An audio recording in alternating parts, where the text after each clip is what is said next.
You've been carrying too much for too long. The pressure, the noise, the thoughts that never stop, smiling on the outside, but inside. You're tired, not just in your body, but in your soul. That deep, quiet kind of tired that no nap, no vacation, no distraction can fix. They told you healing means fixing everything, getting stronger, becoming someone else. But that's not the truth. Real healing doesn't start with effort. It starts with letting go, with silence, with presence. Because peace isn't something you earn, it's something you return to. And tonight, that's exactly what you're going to do. These Buddhist teachings aren't religion. They aren't rules.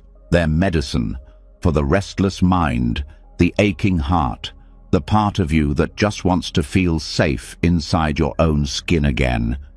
As you listen, something will shift. Your breath will slow, your thoughts will soften, and that heavy feeling on your chest, it'll start to lift. You don't need to try harder. You don't need to fix yourself. You just need to listen, to receive, to be here now, without guilt, without judgment, without fear. This isn't just another audio to fall asleep to.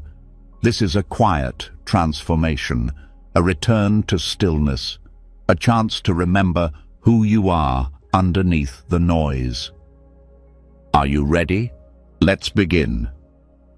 In a world that never stops talking, silence is rare, not just on the outside, but inside your own mind. The running commentary, the endless what-ifs, the looping self-doubt, it never lets you rest. And here's the truth. No one tells you you don't need more answers, you need space. Noble silence is that space, not awkward, not empty, not lonely. It's a living, breathing presence that softens your thoughts without force. It's the absence of noise, but the fullness of awareness. When you stop speaking, you start hearing, not others, but yourself, the parts of you that you've been ignoring, the emotions buried under distraction, the clarity hidden beneath the chaos. This kind of silence isn't passive. It's not zoning out or escaping. It's a conscious choice to sit with what is, not to fix it, not to name it, just to let it be. And when you allow yourself to just be, something shifts. Your nervous system, always braced for attack, finally starts to release. Your shoulders soften, your chest loosens, your breath deepens. You begin to feel safe again. And when you feel safe, healing becomes possible. You don't need to talk it out or explain your pain to understand it. Some wounds don't want analysis. They want presence, and presence lives in silence. In Buddhist practice, noble silence is not silence for the sake of politeness or withdrawal. It is a tool of awakening, a deliberate step away from the compulsion to react, to explain, to narrate every moment. Because every time we speak without awareness, we reinforce a self that's constantly grasping for identity, for control, for meaning. But in silence, that grasping relaxes. You stop trying to impress, to defend, to entertain. And in that space, the ego, that restless, protective voice inside, begins to loosen its grip. You start to meet yourself without performance, not the version shaped by others' expectations, not the mask of strength you wear to survive, just you, raw, honest, still. And yes, at first, it can be uncomfortable, because silence doesn't just quiet the noise, it reveals what's underneath. All the suppressed emotion, all the unfinished grief, all the guilt you buried with busyness. It rises. But that rising isn't a problem. It's part of the process. What's been hidden needs to be seen before it can soften. And silence gives it room. In noble silence, you're not running away. You're staying. You're staying with your discomfort long enough to hear what it's trying to say. And more often than not, pain doesn't ask for solutions. It asks for acknowledgement. When you stop distracting yourself, the body speaks. That tightness in your stomach, that ache in your chest, those tears you didn't know were waiting. They surface, not to break you, but to release what's been held for too long. Modern life trains us to fear this part. To cover pain with productivity, to replace silence with screens. But the more we numb, the more we carry. And eventually, the weight becomes unbearable. Silence gives you a way to set it down. It's in those quiet moments, when you finally stop doing, that you begin undoing. You untie the knots of old stories. You loosen the tension between who you are and who you pretend to be. You give the mind a break from needing to narrate every feeling. And in that stillness, you start hearing something different. Not the voice of fear or judgment, but something slower, gentler, wiser. Some call it intuition, some call it inner knowing. In Buddhism, it's simply awareness, pure and unfiltered. Noticing without clinging, understanding without effort. This awareness doesn't speak in words. It speaks through sensations, through breath, through silence. And when you're quiet enough, you can feel its guidance. You make better choices. You understand things without needing to analyze them. You become less reactive, more steady. Not because you've learned new thoughts, but because you've created space between you and the noise. And here's the paradox: the quieter you get, the more you feel. But not in an overwhelming way. You feel with clarity. You start to recognize what's real and what's just mental clutter. You realize how much energy you've been spending reacting to things that don't truly matter. When the inner chatter fades, peace isn't something you have to reach for. It's already there, beneath the stories, beneath the resistance. That's why monks and practitioners enter periods of noble silence, not to escape life, but to reconnect with it, to stop being lost in the movie of thought, and start being present for what's actually happening, inside and out. And the healing that happens in that stillness, it's not dramatic. It doesn't look like breakthroughs or fireworks. It looks like breathing deeper, feeling lighter, noticing beauty again, finding patience where you used to explode, feeling compassion where there was judgment, sleeping better, waking up with less dread. You begin to trust yourself more. Not because you figured everything out, but because you made space to feel what's true. Noble silence also teaches you how much words can drain you. Every sentence you speak from fear, from defensiveness, from needing to be heard or validated, it costs you energy. And the more you speak without awareness, the more disconnected you feel. But when you speak after silence, when your words come from presence, they land differently. They carry clarity. They don't add to the noise. They bring peace. Even in relationships, silence becomes powerful. You stop needing to win arguments. You stop filling every space with talk.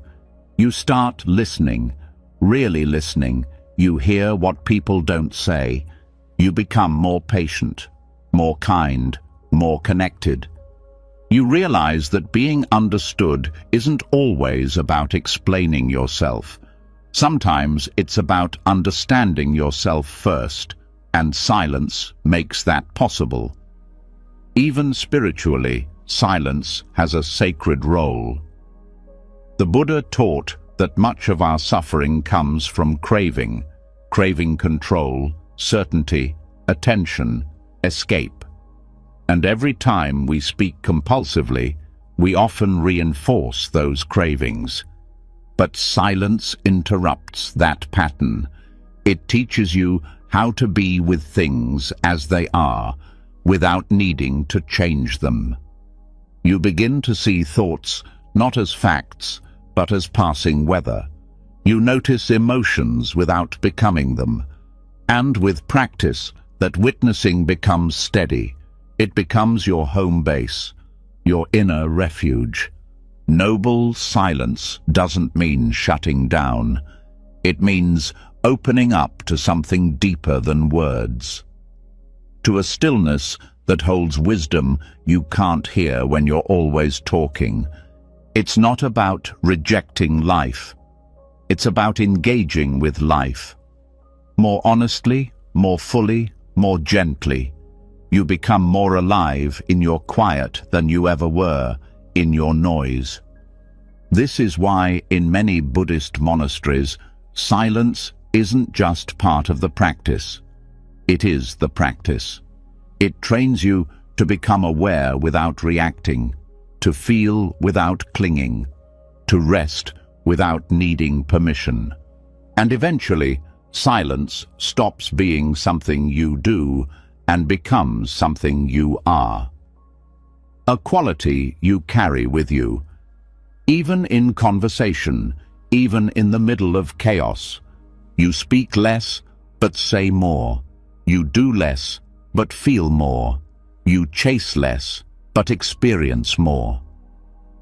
This is the medicine your tired heart has been needing, not another strategy, not another solution, but a space to finally breathe. And tonight, you're not here to perform. You're not here to fix yourself. You're here to let go, to soften, to return. So as the noise of the day fades, let this silence hold you, not to make sense of everything, but to rest in the presence that doesn't need anything from you. Here, in this moment, there is nothing to prove, nothing to say, just breath and stillness and a quiet place where healing begins.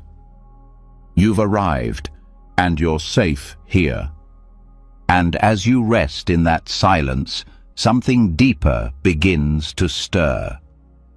Not just peace, but a kind of warmth. A soft energy that moves toward your pain instead of away from it. A presence that doesn't rush to fix you, yet refuses to abandon you. This is where silence meets the heart. And what arises from that meeting is karuna. Karuna is not just feeling sorry for someone. It's not the sad nods or the empty words. People say when they don't know what else to offer. It's not sympathy that looks from a distance. It's not pity that sees you as broken. Karuna is something else entirely.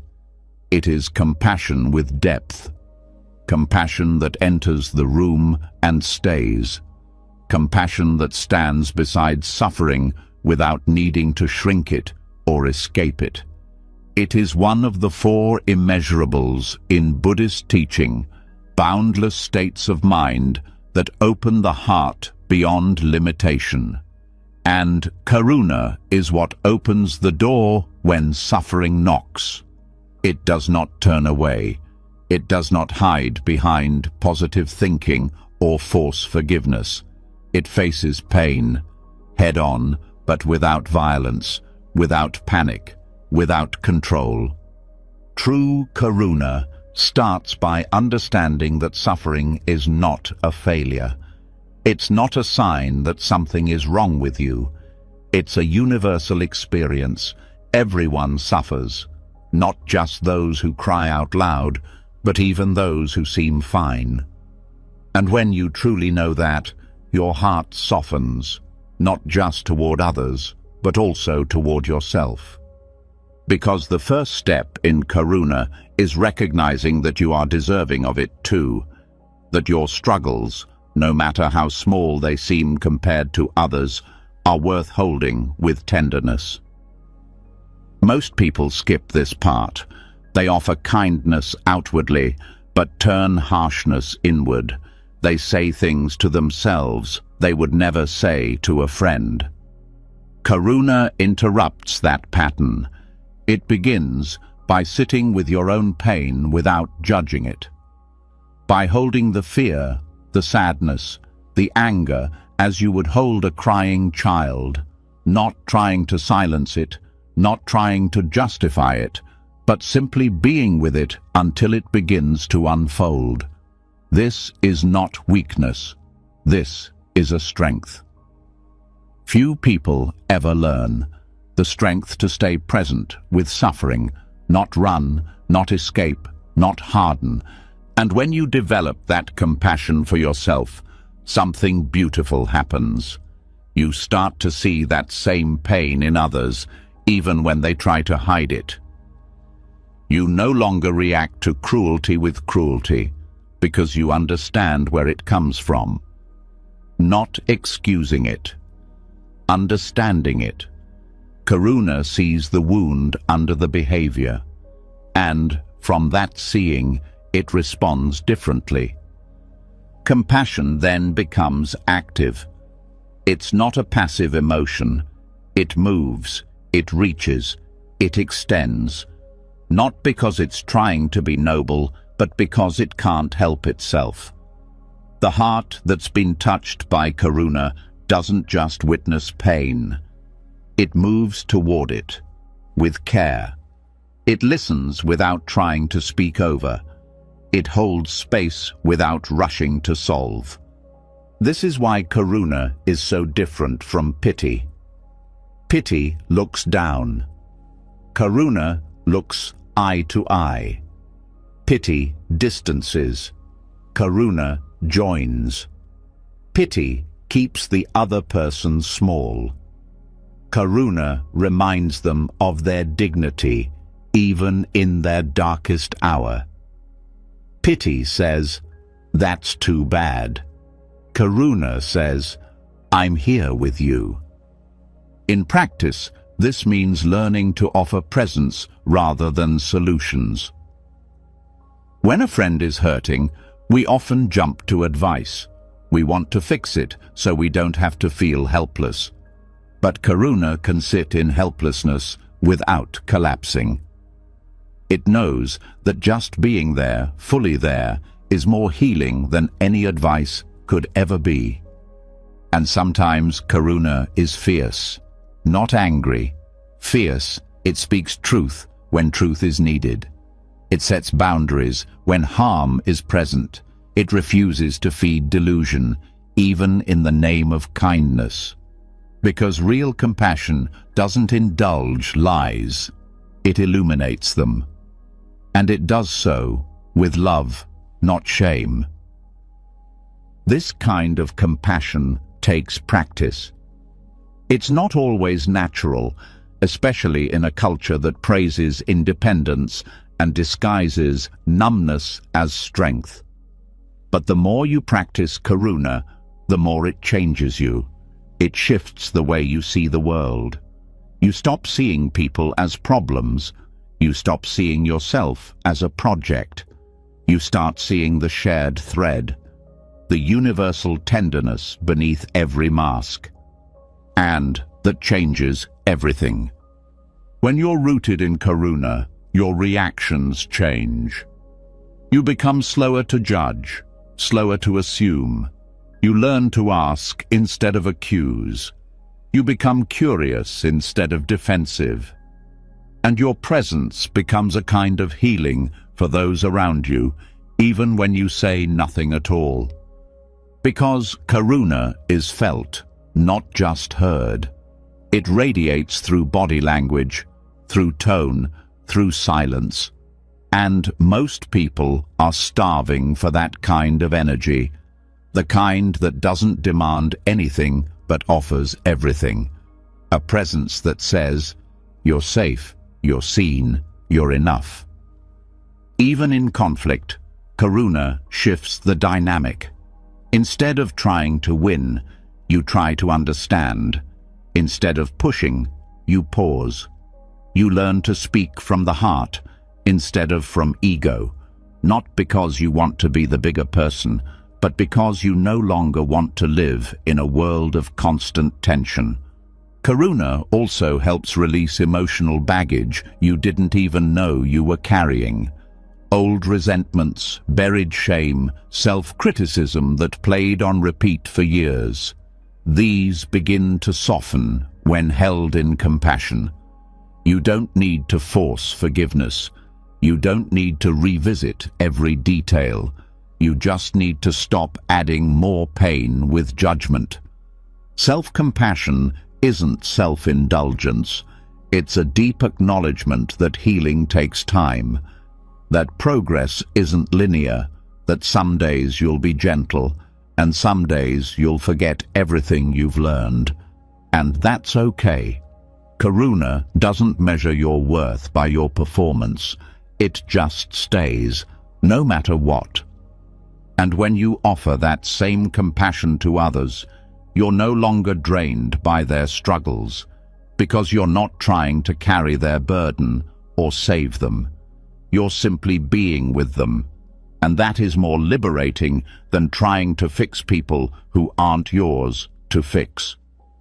Karuna also teaches you to see the world differently. You notice the waiter who looks tired, the elderly woman crossing the street alone, the colleague who snaps because they're struggling. You don't make up stories, you don't romanticize their pain, but you pause long enough to offer a silent blessing, a gentle thought, a small act of care. That ripples, even if they never know it came from you. Compassion is a kind of wisdom. It knows when to hold on and when to let go, when to intervene and when to step back. It's not always soft, but it's always kind. And the more you align with that frequency, the more you heal, not just your own heart, but the space around you. Karuna doesn't burn you out because it's not about sacrifice. It's about connection. When you help from a place of ego, you feel exhausted. When you serve from a place of genuine compassion, you feel replenished.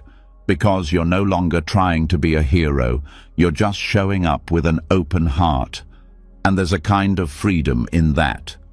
The freedom to be human, to let others be human, to stop holding yourself to impossible standards, to stop holding others to them too. Compassion is not perfection. It's presence. And in that presence, healing happens. Even on a global level, karuna matters. It's easy to feel powerless in the face of so much suffering. But compassion is a form of action. Every time you respond with kindness instead of judgment, every time you pause instead of react, you are planting a seed. You are shaping the world, quietly, gently, powerfully. And over time, karuna changes your nervous system. Your reactions slow down. Your stress responses diminish. Your heart opens in places it used to close. Compassion doesn't just heal the mind. It heals the body, the immune system, the hormones, the breath. All respond to the presence of care. You learn to sit with pain without shrinking from it. You learn to offer light even when you feel dim. You learn that some wounds aren't there to be removed. They're there to teach you how to love more deeply. Karuna does not come from certainty. It comes from intimacy with uncertainty. From being with life as it is, not as you want it to be. From letting go of control and reaching for connection instead. And that connection doesn't have to be loud. Often, it's found in the smallest moments. A look, a breath, a hand on the shoulder, a wordless stay. And in those moments, something shifts. Not just in others, but in you. You become a place where people feel safe to be real, where masks drop, where hearts unfold, and maybe for the first time they feel seen, truly seen, not for who they pretend to be, but for who they are right now. That is the power of karuna. Not just a feeling, not just an idea, but a way of moving through the world, a way of living with a heart that is awake, not fragile, strong, because it has learned how to stay soft in a world that teaches you to harden. This tenderness is not a weakness, it's a revolution, and as you rest with this truth, tonight, let your heart know, it's okay to be soft, it's okay to feel, it's okay to care without needing to control. Compassion is not a risk, it's a return to your most human self, a return to love without conditions, and that return begins now. And as you begin to open your heart through compassion, something unexpected may surface, a subtle weight that doesn't belong to anyone else, a kind of pain that lingers long after the moment has passed, not from what was done to you, but from what you've continued to do to yourself. This is where the next layer of healing begins. There is a teaching the Buddha gave that cuts through the root of much of our inner suffering. It's not a complex theory or a spiritual riddle. It's simple, clear, and once you hear it, you'll recognize it instantly in your own life. The teaching of the two arrows. The first arrow is what happens to you. The event, the loss, the disappointment, the pain that life brings without your choice. You can't avoid that. Being human means sometimes getting hurt. But the second arrow, that one comes from within. It's the story you add after the pain, the self-blame, the rumination, the why me, the this shouldn't have happened, the what if I had done something different. And it's this second arrow that often hurts even more than the first. The Buddha taught that while we can't always control the first arrow, we can choose whether or not to fire the second. But most of us do it without even noticing. It becomes habit. A pattern so familiar, we think it's normal. A thought appears, and before we know it, we're lost in a spiral of mental narratives that multiply the pain, stretch it out, embed it deeper. This is where so much of our emotional exhaustion comes from. Not just from what we've been through, but from how long we've kept reliving it. The memory isn't just stored in the mind, it echoes in the body. And each time we replay the story with judgment or resistance, that echo grows louder. The nervous system reacts as if it's happening all over again. The heart tightens, the breath shifts, the body braces, and we don't even realize we're doing it to ourselves. Letting go of the second arrow doesn't mean denying pain. It doesn't mean pretending nothing hurt. It means not feeding the wound with stories that keep it alive. It means meeting pain with presence instead of opinion, It means feeling what's there without adding layers of interpretation, blame, or shame. This practice begins with awareness, noticing the moment you've been hit by that first arrow. Maybe someone said something that stung. Maybe you failed at something important. Maybe a plan fell apart. Whatever it is, the moment of impact can't always be avoided. But what comes after that? That's where you have power. When you catch yourself beginning to spiral, pause, come back to the body, to the sensation of breath, to the place where the pain is held physically. Instead of asking why it happened, ask yourself, what am I adding to this? What thought is making this hurt more than it has to?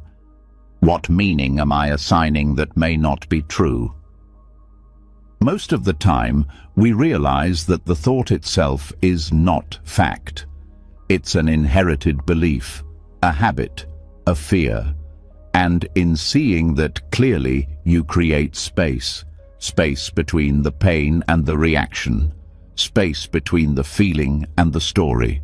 And in that space, freedom starts to grow. This doesn't happen all at once. The mind will want to jump back in. It will try to pull you back into the narrative, into the loop. That's okay. Don't fight it. Just keep returning to the moment, to the body, to the truth that pain can arise without needing to be amplified. When you let go of the second arrow, you're not letting go of your humanity. You're letting go of the habit of turning every pain into a permanent identity. You're letting go of the voice that says, "This always happens to me," or "I'm not good enough," or "It's all my fault." These voices are not truth. They are echoes of past conditioning, and you are not required to believe them. This practice also teaches you emotional maturity. The kind that doesn't flinch from discomfort, but doesn't get consumed by it either.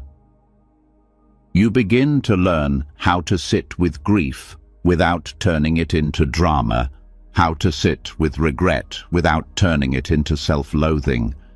You begin to relate to emotions as passing weather, not as permanent marks on who you are. And you discover that most of the peace you've been chasing doesn't come from changing your life circumstances. It comes from changing the way you relate to pain. Because life will continue to bring challenges. That's not personal. That's nature. But your inner reaction, that's where your freedom lives. Letting go of the second arrow also allows you to be with others in a more grounded way. You stop projecting your old wounds onto present moments. You stop reading between the lines where there's nothing written. You listen more carefully. You react less harshly. You learn that every emotion doesn't need a commentary. Every feeling doesn't need a fix. This is a quiet, deep discipline, a subtle kind of strength, one that no one else may ever see, but that changes your whole relationship with life. You don't need to be stoic in the sense of shutting down. You just learn not to make things heavier than they already are. You also learn that forgiveness, real forgiveness, begins here, not with the other person, with yourself.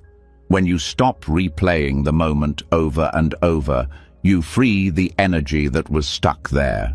You start to heal without needing closure from anyone else. You begin to feel whole again because you're no longer splitting yourself between past pain and present possibility. Letting go of the second arrow doesn't mean you won't feel. It means you'll feel without getting lost. You'll grieve without collapsing. You'll hurt without turning it into a life sentence. You'll know that pain can visit, but it doesn't have to move in. It also helps you to trust yourself. When you know that you can meet pain without feeding it, you stop being afraid of it. You become resilient, not because nothing affects you, but because you no longer multiply the effect through rumination. Your heart becomes stronger because it learns to feel without drowning. And over time, you'll notice that the space between pain and reaction grows wider. You'll find yourself breathing instead of spiraling, listening instead of assuming, resting instead of reacting. And in that space, there's peace, not because life became easier, but because you became wiser. This practice of not firing the second arrow also reveals how much of our suffering comes from resistance, not just from pain itself, but from the way we argue with reality. The thought that it shouldn't have happened, the belief that it ruined everything, the fear that it will always be this way. When you let go of these thoughts, you come back to what's real. The sensation in your body, the truth of what's happening now. And almost always, the present moment is more manageable than the story your mind is telling about it. This awareness doesn't make you passive, it makes you clear. When action is needed, you take it, but from a place of wisdom, not from a place of panic. You don't speak just to defend your pain. You speak because it's time, and you do it without the extra weight of inner turmoil. Letting go of the second arrow is not a detachment from life. It's a deeper entry into it, a way of meeting each moment with clean eyes, a way of trusting that you can handle what comes without making it worse by firing arrows at yourself. It's a lifelong practice. But every time you catch yourself before the spiral, you're shifting your entire relationship with pain. You're becoming the kind of person who can hold difficulty with grace, who can face loss without losing themselves, who can meet life on its terms without being broken by it. This is not about avoiding emotion.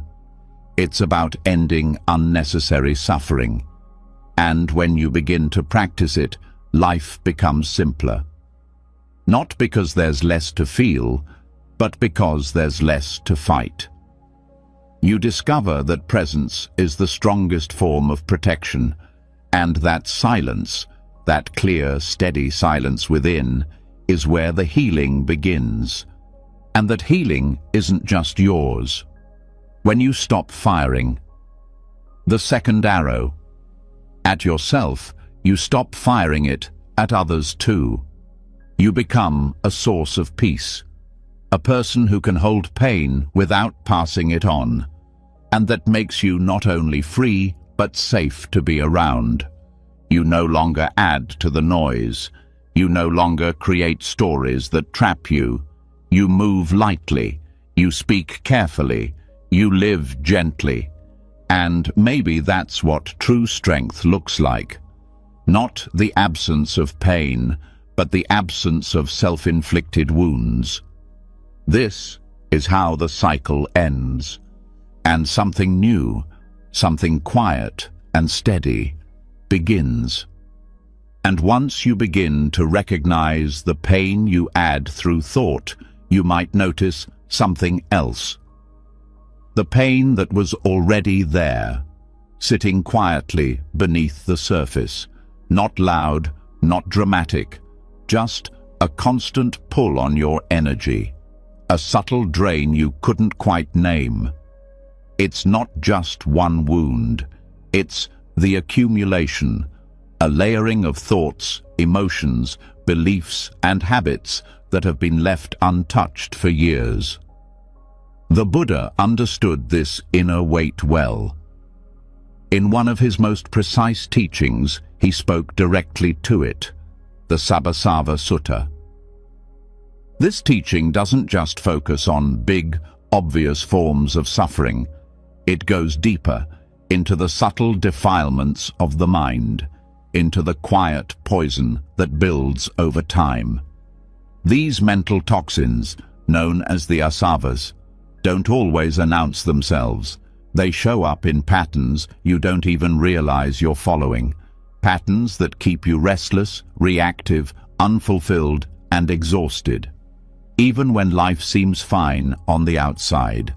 The word asava can be translated as outflows or leaking taints. The concept refers to mental states that drain vital energy. They leak out through unexamined craving, delusion, wrong views, and the subtle clinging to identity. When left untreated, these outflows slowly pull the mind away from peace. Like a vessel with cracks, no matter how much stillness you pour in, it doesn't stay full. The Buddha did not simply point to these poisons. He offered specific, methodical ways to drain them. Not through suppression, not through avoidance, but through direct understanding and practice. And what makes this teaching powerful is its practicality. It acknowledges that the mind must be trained with precision because the toxins within don't always disappear just because you want them to. The first step is clear seeing, the ability to recognize what's arising, and more importantly, where it's coming from. This means catching the initial spark of a thought that leads to unwholesome reaction.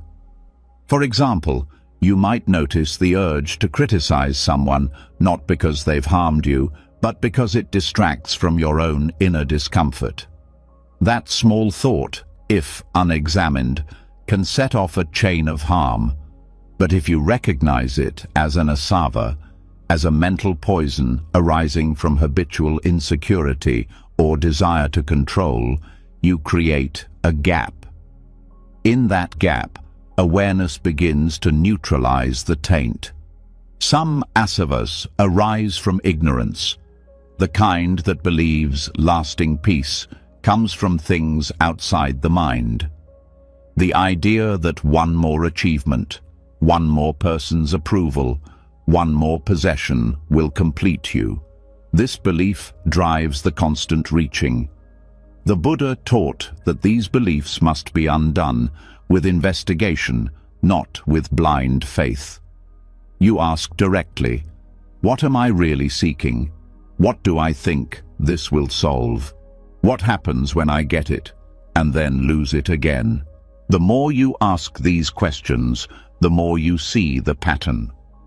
You begin to realize that the problem is not the world. It's the way the mind relates to the world, through craving, through resistance, through clinging. You notice that every time you chase, you're running from something, and every time you run, you create more restlessness. This is where restraint becomes a form of liberation, not suppression, conscious restraint, holding the mind steady instead of letting it spill out in every direction. Not because desire is evil, but because, when it goes unquestioned, it pulls you away from yourself. You begin to see that not every impulse deserves action. Not every thought deserves a reaction. You practice pausing, not just out of discipline, but out of respect for your energy. Another method taught in the sutta is wise reflection. This means looking deeply into experience without getting pulled into it. It means asking the right questions, not from obsession, but from clarity. Questions like, is this thought leading to more peace or more turmoil? Is this habit helping me or harming me? What would happen if I didn't follow this urge? Reflection is not overthinking. It's precision. It's mental cleanliness. You remove the dust without smearing it further. Some defilements arise from habitual avoidance of pain. These are the ones that hide behind busyness, entertainment, or even spirituality. You might meditate just to escape discomfort, not to understand it. The Buddha warned against this, because what you avoid doesn't disappear. It sits in the background, quietly polluting your mind, draining your energy, until you turn toward it and see it for what it is, a temporary formation, not a monster. And when you face it directly, the mind stops leaking energy through fear. Discipline is another form of draining mental poison, not the harsh kind that demands perfection, but the steady kind that keeps you rooted. You choose simplicity. You keep precepts. Not because you're trying to be good, but because every time you act in alignment with wisdom, you stop adding more pollution. Every time you break a promise to yourself, you fracture your trust in your own clarity. That fracture leaks doubt, and doubt is a slow poison. But when you live with integrity, the mind holds steady, it doesn't leak. Guarding the senses is a key instruction in this teaching. Not cutting yourself off from life, but being mindful of what you let in. The eyes, ears, nose, tongue, body and mind are pathways, and if you don't guard them, you take in more than you can digest. Too much information, too much noise, too many opinions, and eventually the mind becomes bloated with unprocessed impressions. Guarding the senses means knowing when to look away, knowing when to stop scrolling, knowing when to sit in silence instead of filling every moment with stimulus. Some toxins arise from incorrect views, deeply held beliefs that distort reality. The view that you are your thoughts, that you are your past, that you are what others say about you. These views don't just color your experience, they shape your identity. And every time you reinforce them, you tighten the grip of suffering. But when you begin to see that these views are just mental constructions, not ultimate truths, they lose power. You don't have to believe everything you think. You can let thoughts pass like clouds without grabbing them, without building a home in them. Even speech can be a source of taint. Not just obvious harmful words, but speech that is rooted in ego, boasting, gossip, false agreement, or words said just to be liked. Every time you speak from a place that isn't true, something inside you contracts. The Buddha taught that speech should be true, kind, useful, and timely. If it's not all four, it's better to be silent, because words have energy, and unconscious speech spreads the mind's toxins outward, creating more confusion for you and others. Right livelihood is another form of detoxification. How you earn your living affects your mental state. If your work causes harm, even indirectly, that tension lives in you. You may try to ignore it, but part of you always knows. Living in alignment means choosing work that doesn't compromise your values. It means asking, am I creating something that benefits, or am I just surviving while adding to the world's suffering? The answer may not always be simple, but the question itself begins the purification process. Some defilements come from unconscious memory, residues of old events that still shape present perception. You may react to a situation not because of what's happening now, but because of a story formed years ago. These patterns must be met with patience, not force. Through gentle awareness, the mind begins to release its old grips. Through mindfulness, you see the trigger, you feel the response, and you stay with it, without indulging or repressing. This balanced presence is what heals old wounds without creating new ones. Even meditation can be misused. If the intention is wrong, if you meditate to escape or to feel superior, you only feed more taint. But when you sit to observe, to open, to learn, the practice begins to purify on its own. You begin to notice the subtleties, the way craving hides in even peaceful moments, the way ego hides in the desire to be enlightened.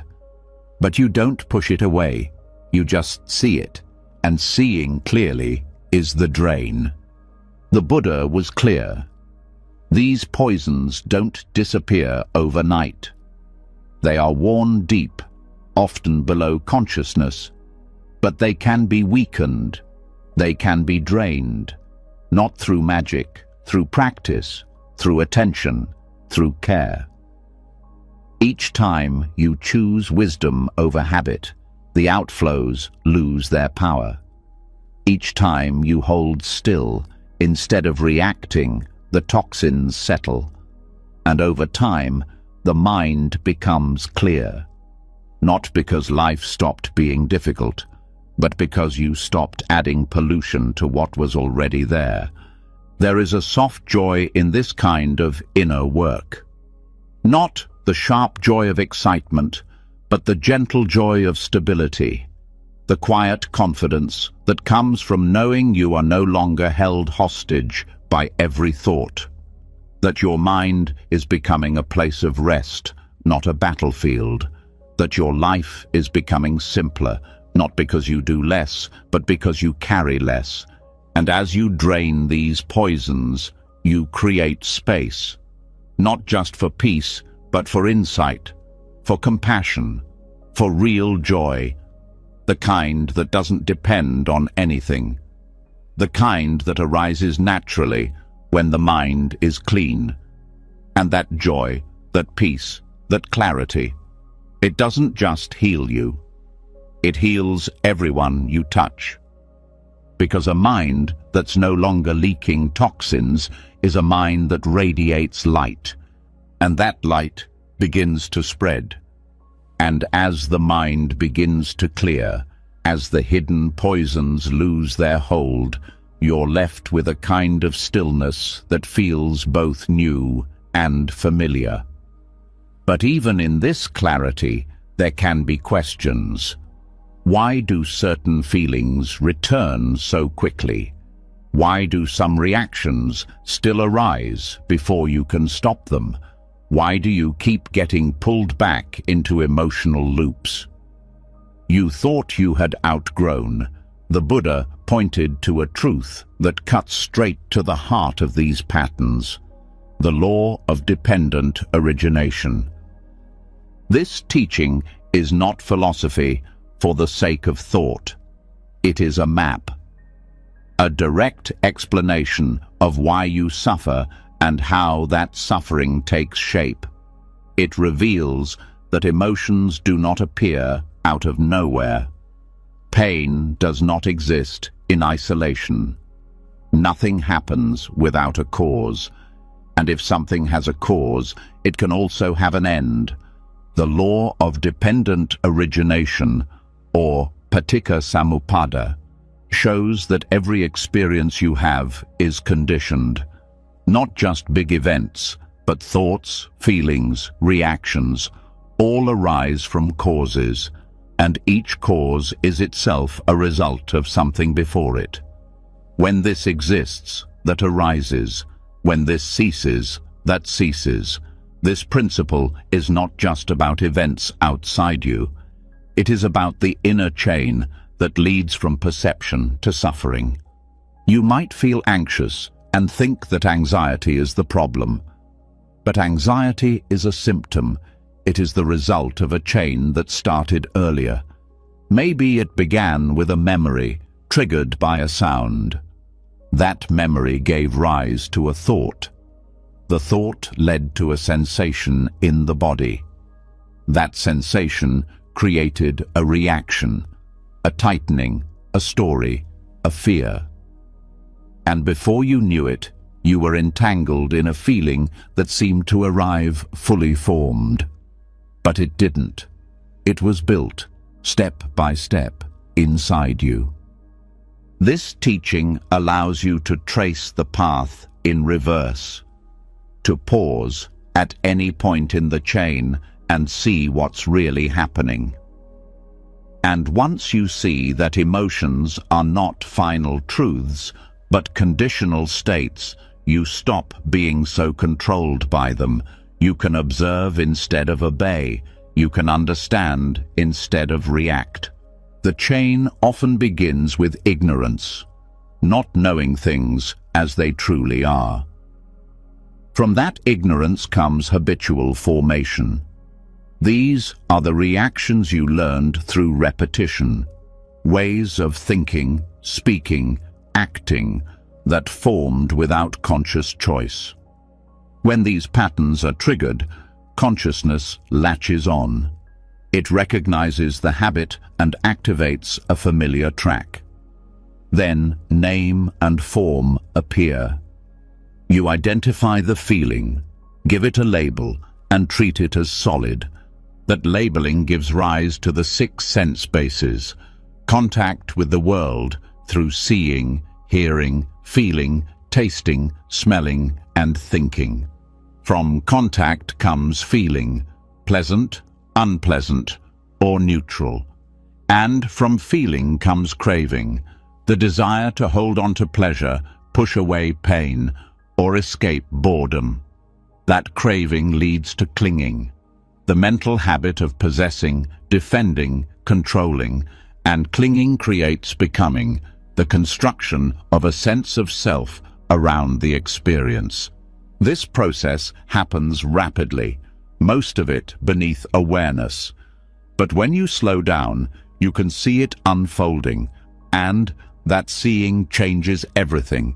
Because once you understand that what feels like you is actually a sequence of causes, you stop taking everything so personally.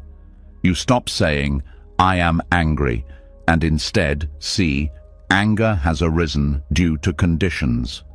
You stop saying, "I am broken," and start noticing, pain has arisen because a thought was believed without question. This isn't a denial of experience, it's a deepening of understanding. It's seeing that what you feel is real but not ultimate.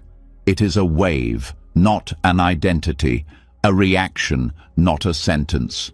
And when you understand that each part of the chain depends on the previous part, you gain power. Because if you can interrupt even one link, you break the cycle. This is where mindfulness becomes transformative. Not just as a way to calm down, but as a tool for discernment.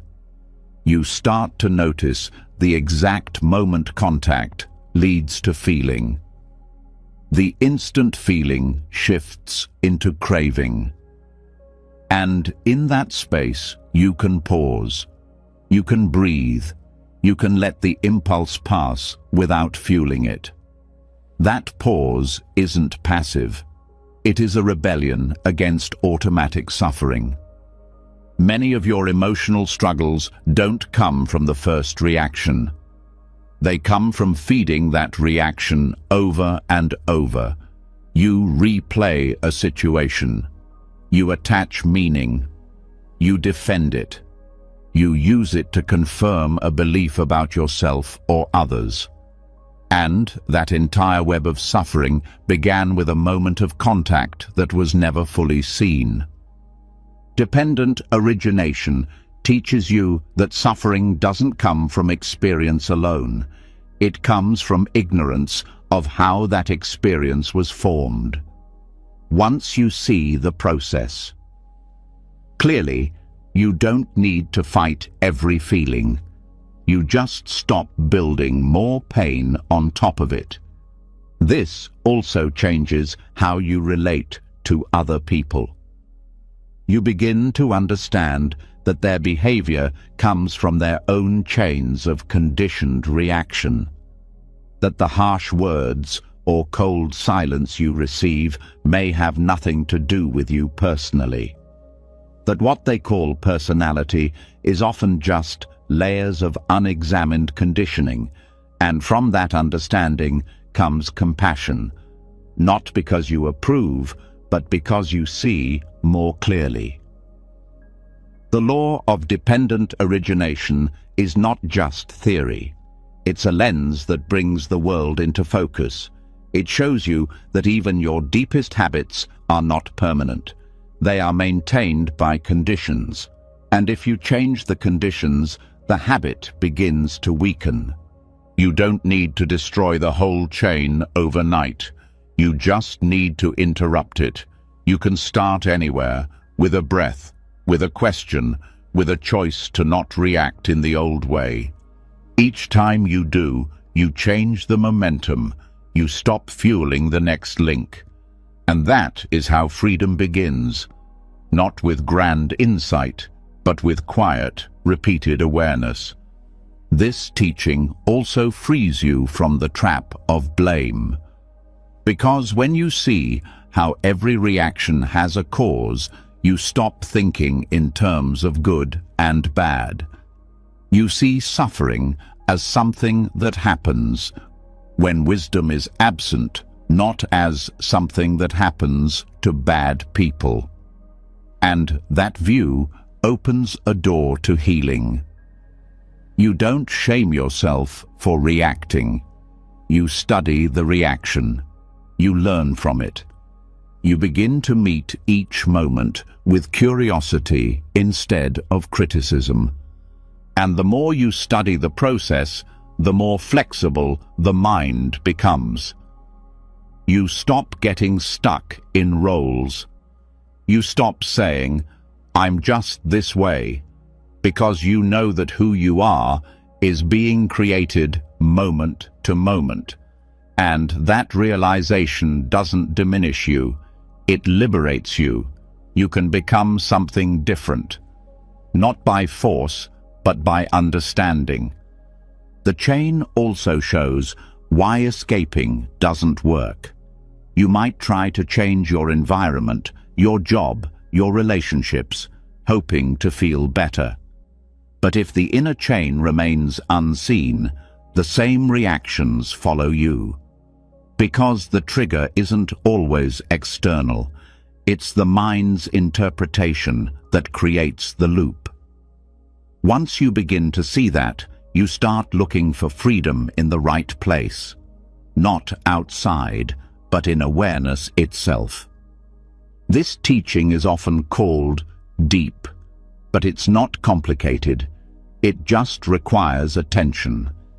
Each moment is an opportunity to witness the process at work, to feel contact without reacting, to experience feeling without grasping, to let thoughts appear without believing everyone, and slowly the chain weakens. This weakening doesn't create numbness, it creates presence. You still feel, you still live. But you are no longer a puppet pulled by unseen strings. You act with intention instead of habit. You choose your response instead of being chosen by it. That choice is not always easy, but it is always possible. The power of this teaching is that it applies to every part of life, to relationships, to work, to inner dialogue, to moments of joy and pain. It shows you that nothing is fixed, that everything arises from conditions, and that wisdom is the condition that can end suffering. You begin to see the beauty in simplicity, the strength in clarity, the peace in knowing that emotions don't need to be resisted or worshipped. They can be understood, and in that understanding, they lose their power to control you. And as you continue to observe this process, you begin to experience moments of genuine freedom. Not because you're detached, but because you're awake. You stop being a victim of inner weather. You start becoming the sky it passes through. This is not a cold distance. It's a warm presence. It allows you to be in life more fully because you're not always escaping, chasing, or avoiding. You're meeting each moment as it is, seeing the chain, seeing the choice, and trusting in the power of awareness to guide you through it. This is the quiet revolution at the heart of the Buddha's teaching. Not a promise to end pain entirely, but a path to end the unnecessary chains that turn pain into lifelong suffering. And as you walk that path, you begin to see that freedom was never far away. It was just covered by habit, and now you're starting to uncover it. And as you begin to see the inner mechanics of suffering, something subtle becomes clear. The storm is not just outside you, it's also inside. Even when you understand the chain, even when you interrupt it, the world still moves, people still change, loss still happens, success fades, expectations fall apart. And so, the deeper question arises: how do you remain steady when everything around you, and sometimes within you, keeps shifting? This is where upeksha enters, a word that often gets misunderstood. Not indifference, not emotional distance, but a deep, sacred equanimity, a strength that does not flinch, a calm that does not come from ignoring pain, but from facing it with unshakable clarity. It's the kind of inner balance that doesn't depend on the outcome, a steadiness that doesn't need life to be predictable in order to be at peace. Upeksha is one of the 4 immeasurable qualities in Buddhist teachings. But unlike the obvious warmth of loving-kindness or the joy of compassion, upeksha can feel subtle, quiet, even mysterious, and yet it may be the most powerful of all, because it is what holds everything else. Without it, compassion can burn out, joy can collapse into attachment, even wisdom can become fragile. But when upeksha is present, there is a kind of stillness that nothing can break. It does not mean you stop feeling. It means you stop being controlled by what you feel. You can still love deeply, mourn honestly, celebrate fully, but you are not thrown off center by any of it. You are aware, awake, steady. This is not a practice of becoming cold. It is the art of remaining open without being swept away. To develop this equanimity, the first step is understanding the nature of change, not as a concept, but as a lived truth. Everything you experience, thoughts, emotions, people, events, arises and passes. Nothing lasts, nothing holds still. And when you resist this truth, suffering grows. But when you accept it, even pain softens, because you stop clinging to what cannot be held. This is where mental fatigue often comes from, the endless effort to hold life still, the constant internal fight against what is. You want things to go your way. You want people to behave according to your hopes. You want the future to be certain, and that wanting never ends, until you begin to see that it is the craving for control that exhausts you, not the chaos itself. Upeksha teaches you to stop trying to control everything, to stop managing everyone's perception of you, to stop measuring every moment against your expectations. Instead, you learn to observe, to feel fully, but with space around the feeling. to care without clinging, to give without needing to be rewarded, to act from integrity, not from the hope of specific results. This practice begins with the body, because the body is where you first notice when you're out of balance. Tight jaw, shallow breath, knotted stomach, these are signs that you're leaning too far into attachment or aversion. Equanimity brings you back to center, not by pushing emotions away, but by creating enough awareness to let them flow through you without becoming your identity. Thoughts will still arise, emotions will still surge. But with upeksha, you no longer react to every wave. You let the waves come, and you let them go. This trains the mind to stay calm.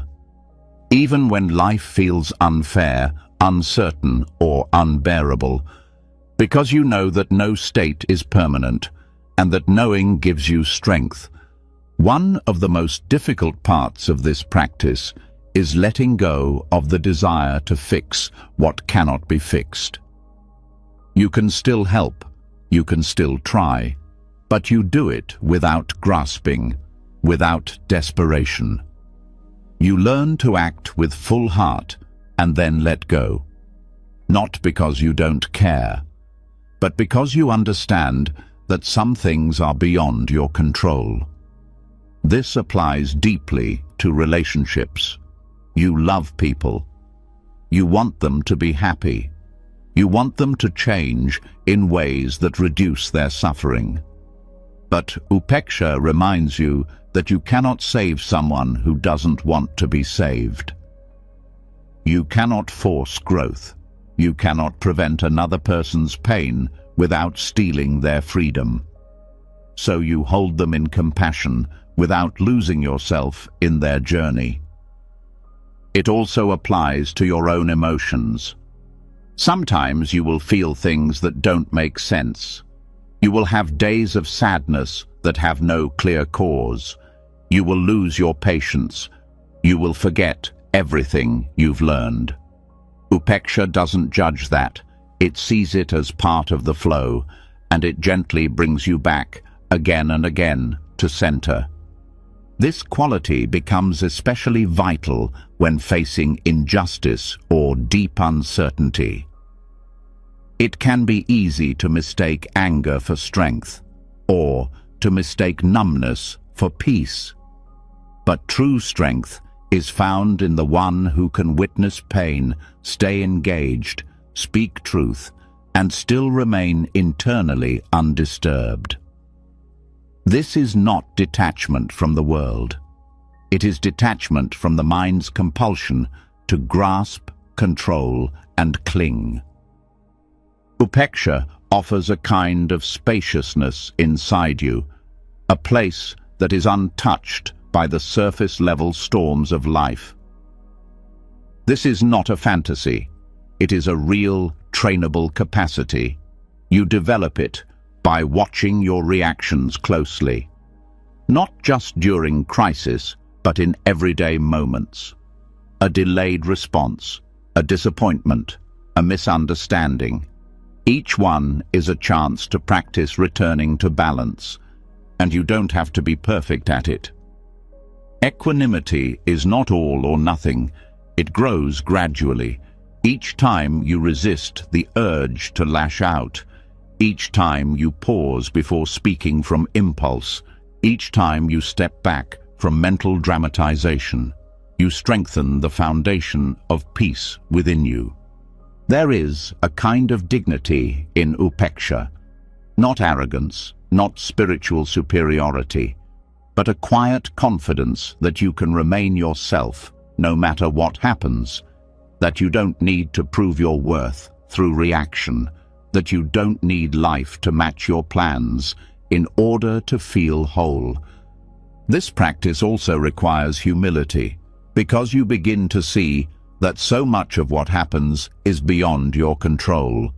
People leave, bodies change, minds shift.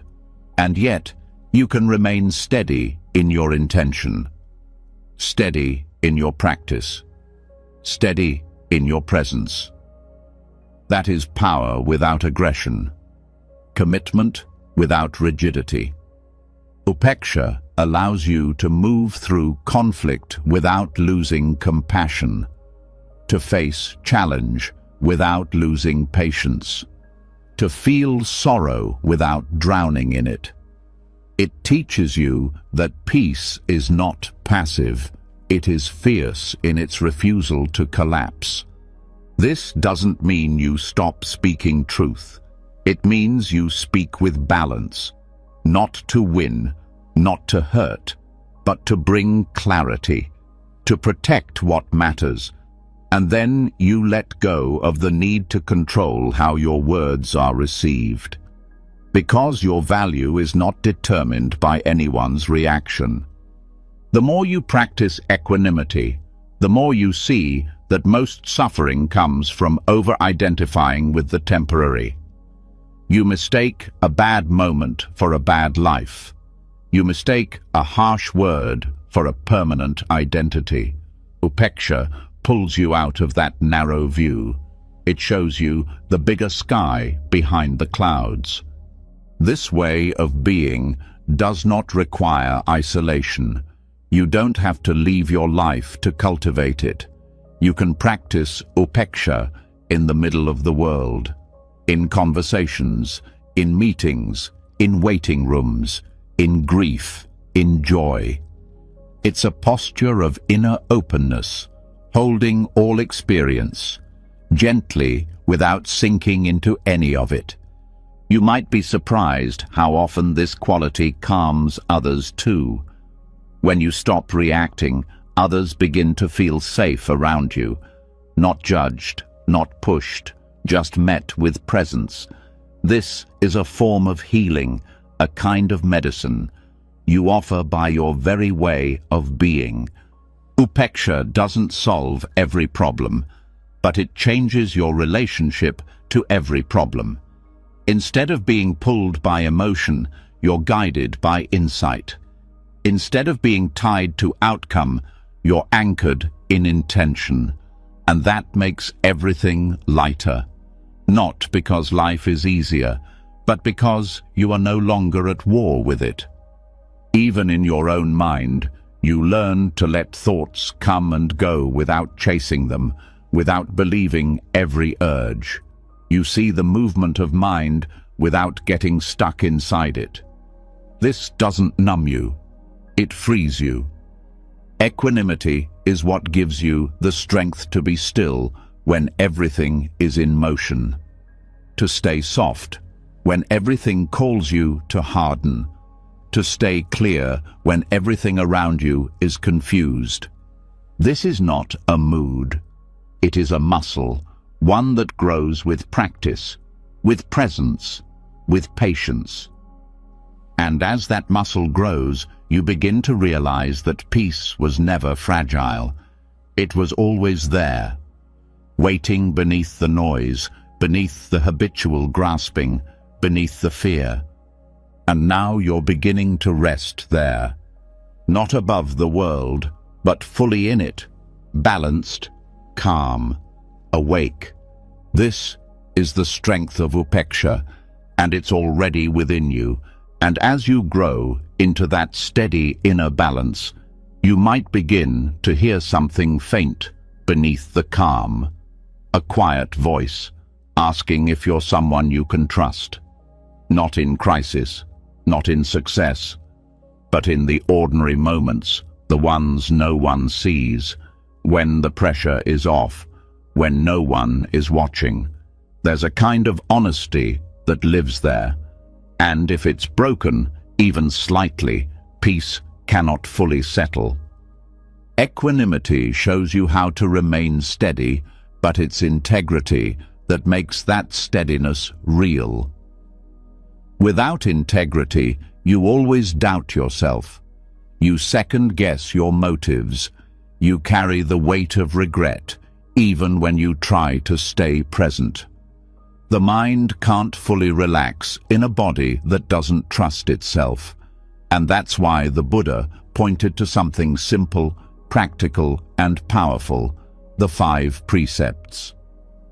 These precepts are not rules given by an authority. They are commitments you make to yourself. They are not about punishment or fear. They are a way of living that protects your clarity, your relationships, and your ability to rest in your own presence without guilt. When you honor them, you begin to rebuild a kind of inner safety that no outside success can replace. The first precept is a commitment to non-harming, not killing in action, not wounding in words, not attacking in thought. This is the foundation of a mind that feels safe within itself, because every time you hurt another, directly or indirectly, you register that violence inwardly, even if you justify it. It creates a disturbance that echoes later as anxiety, shame, or restlessness. Choosing non-harm isn't just a gift to others, it's how you stop creating more inner conflict. This precept also teaches restraint in small moments, choosing not to swat at a bug, in annoyance, not raising your voice, just to feel powerful, not using words as weapons when you're hurt. You begin to see that every moment of restraint strengthens the ground beneath you. It feeds self-respect in a way that feels quiet but deeply fulfilling. The second precept is not taking what is not freely given. This is about more than theft. It's about respecting boundaries, respecting consent, not taking time, energy, or attention that isn't freely offered. It's also about letting go of entitlement, the belief that you deserve something just because you want it. This precept helps heal the part of you that grabs at life out of scarcity. When you begin to live by this, you stop reaching from fear. You begin to receive with gratitude instead of demand. You start noticing when you're consuming more than you need, whether it's things, information, or even emotional support from others.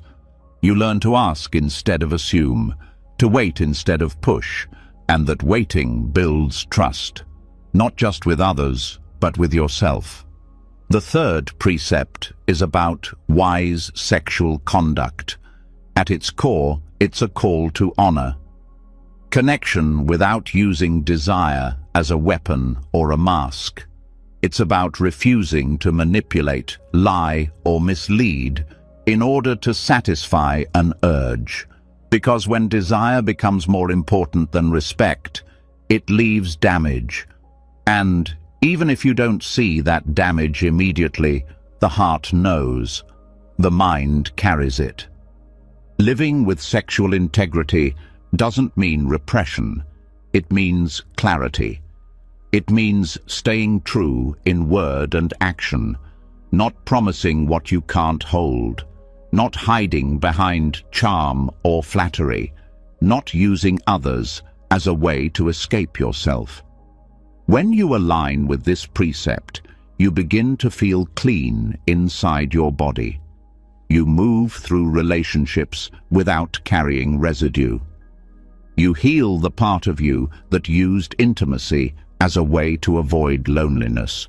The fourth precept is about truthful speech. This one runs deep, because so much of daily conversation is shaped by fear. Fear of being judged, fear of being wrong, fear of not being enough. And so, we embellish, we omit, we say what we think others want to hear.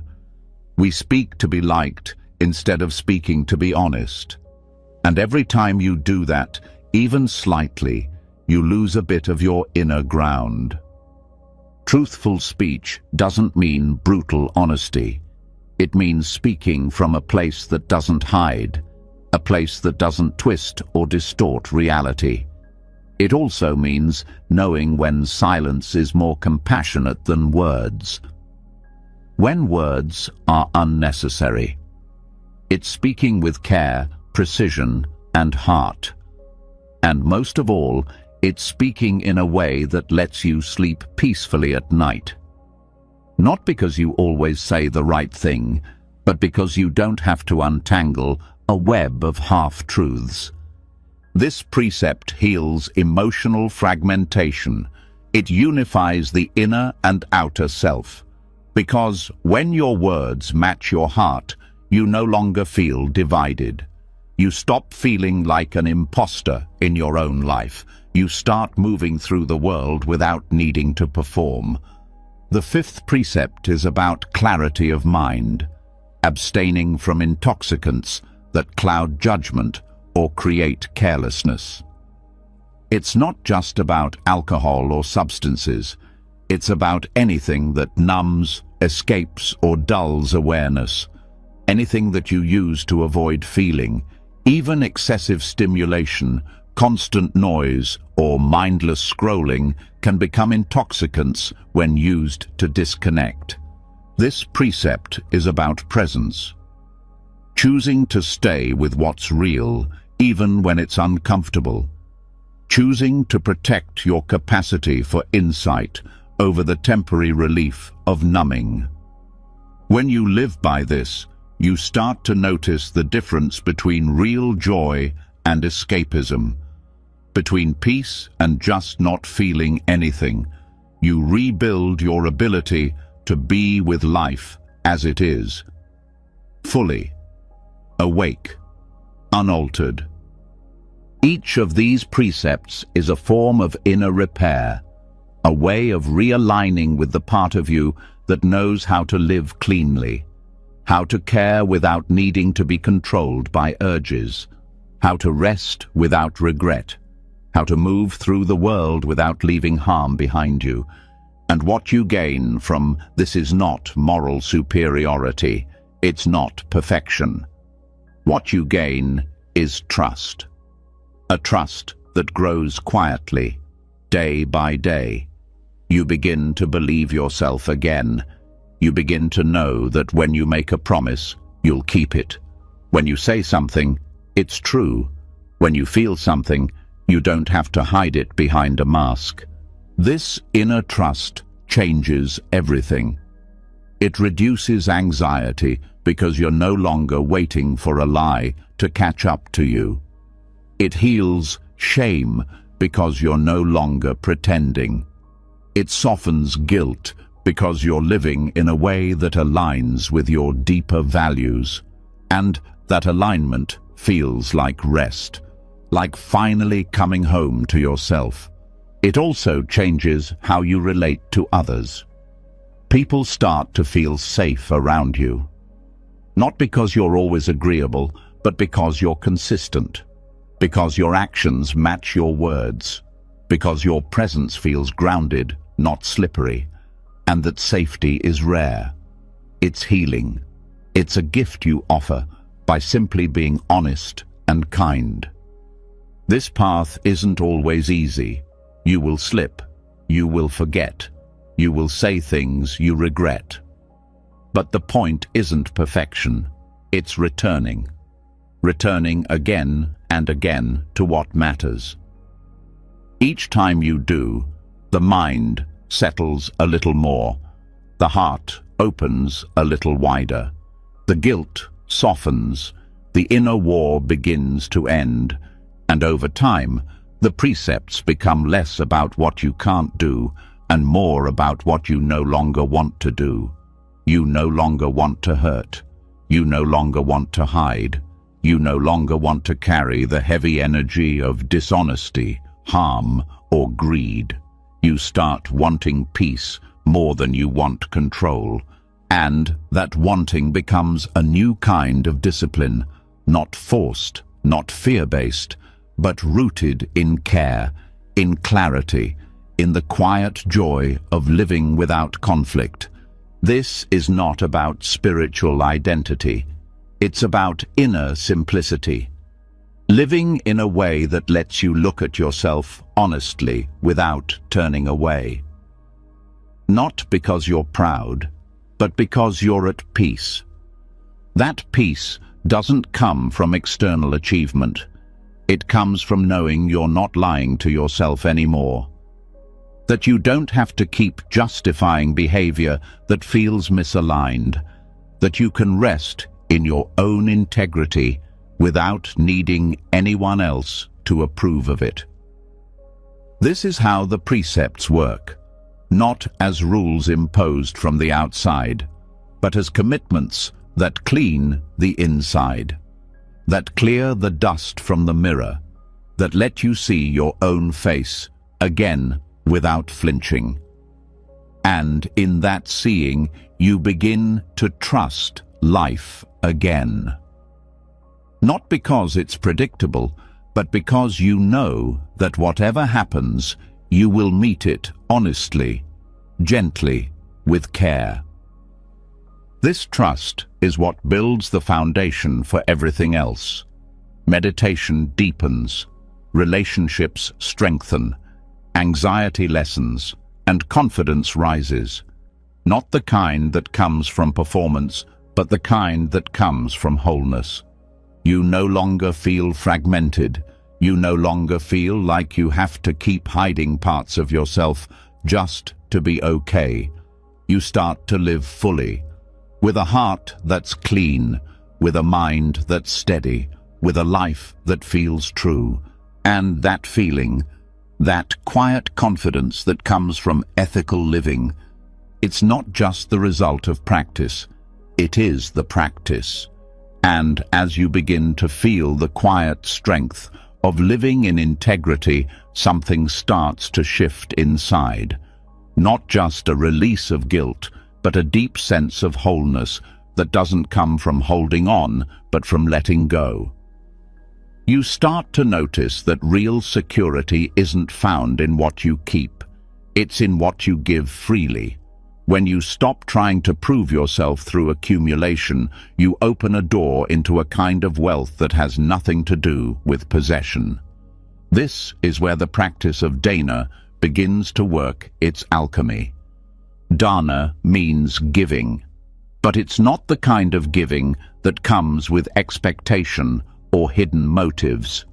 It's not transactional. It's not a strategy to appear good. True dana is a radical act of letting go. It's a practice that cuts through scarcity thinking. It undoes the deep, silent belief that you're not enough, that you don't have enough, that there's not enough to go around. Because that belief doesn't just limit your generosity, it keeps you exhausted. Most people don't realize how much energy they spend protecting what they fear to lose. Time, money, praise, recognition, love. The clutching creates tension. It turns life into a constant calculation. But when you practice dana, something reverses. Instead of asking, "What can I get?" you start asking, "What can I offer?" And that simple shift changes everything. This isn't about grand gestures. Dana can be small. A kind word, a thoughtful gesture, a moment of undivided attention. The value isn't in the size, it's in the spirit. Giving without needing to control the outcome, without needing to be seen as generous, without using generosity as a way to strengthen the self. Dana isn't about building a better version of ego. It's about letting ego rest. When you give from this space, there's no exhaustion. Because you're not giving to prove anything. You're giving because you've touched something inside that knows abundance doesn't come from what you hold. It comes from what you're willing to release. The Buddha taught that dana is the first perfection for a reason. Without it, you can't truly walk the path. Because as long as you're clinging, you're bound. Scarcity doesn't only show up as financial fear. It shows up as hoarding your time, withholding your presence, measuring your kindness based on how much you think others deserve it. True giving isn't conditional, and that's why it's freeing. It releases you from the constant inner commentary that tries to keep score. You start to notice that real giving is silent. It doesn't announce itself, it doesn't ask for recognition. It's just an expression of trust. Trust that you are already whole, that you don't lose by offering, you expand. This trust grows each time you give without grasping. And slowly, you begin to heal from the mental patterns that kept you small. You stop living like there's a ledger in your heart, measuring every exchange. You stop living like you have to earn the right to be generous. The mind that is rooted in dana is a mind that feels light, because it isn't carrying the weight of self-centeredness. And that doesn't mean you stop caring for yourself. It means you begin to see that caring for others doesn't diminish you. It nourishes you in a way that consuming never could. You learn to give even when you don't feel grand.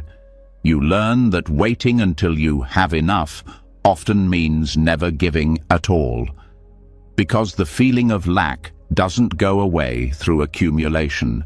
It goes away through letting go, through proving to yourself again and again that you can survive without clinging. Dana creates space. It breaks the cycle of fear that says, if I give, I'll be left with nothing. Instead, you discover that giving opens a flow, and what moves through you heals you. The act of offering creates connection. It softens separation. It undoes the hardness that builds when you spend your life protecting your image, your reputation, your resources. You begin to see that giving is not about being good. It's about being free. It's a gesture of trust in life. A way of saying, I don't have to hold everything in my fists to feel safe. And in that trust, you discover a new kind of energy, one that isn't drained by fear, but replenished through connection. Sometimes you'll give and receive nothing in return. Not a word of thanks. Not even acknowledgement. That's when the ego tries to intervene. It says, you've been taken advantage of. But dana isn't about being noticed. It's about releasing the need to be noticed. That release is what sets you free. In a world that often measures worth by what you own, dana becomes a subtle rebellion. A quiet statement that you will not be defined by what you accumulate. That your value isn't in what you possess, but in what you're willing to share. Even if all you can offer is patience, a listening ear, a moment of stillness for someone who's struggling. This practice changes your relationship to resources. You stop hoarding. You stop living from the mindset that there will never be enough. You stop defining generosity as something you'll do later when you finally feel secure. You begin now. You start small. You let the practice shape you, and that shaping begins internally. You begin to give yourself the same spirit of dana, the benefit of the doubt, the space to breathe, the permission to rest without earning it, the kindness to let go of perfectionism. Self-generosity is not self-indulgence. It's the willingness to stop punishing yourself as a way to earn worth. The more you practice giving without expectation, the more you start to receive life differently. A sunset feels like a gift. A breath feels like abundance. A moment of silence feels like overflow. You stop waiting for big rewards to feel blessed. You start seeing the ordinary as more than enough. And something else begins to fade. The exhaustion of always performing, always competing, always trying to stay ahead. When you give from the heart, not from strategy, you exit the game of comparison. You're no longer giving to be seen as generous. You're just giving because you're no longer bound by fear. This doesn't mean you let yourself be used. Dana doesn't ignore wisdom. You still set boundaries. You still say no when needed. But the no doesn't come from scarcity.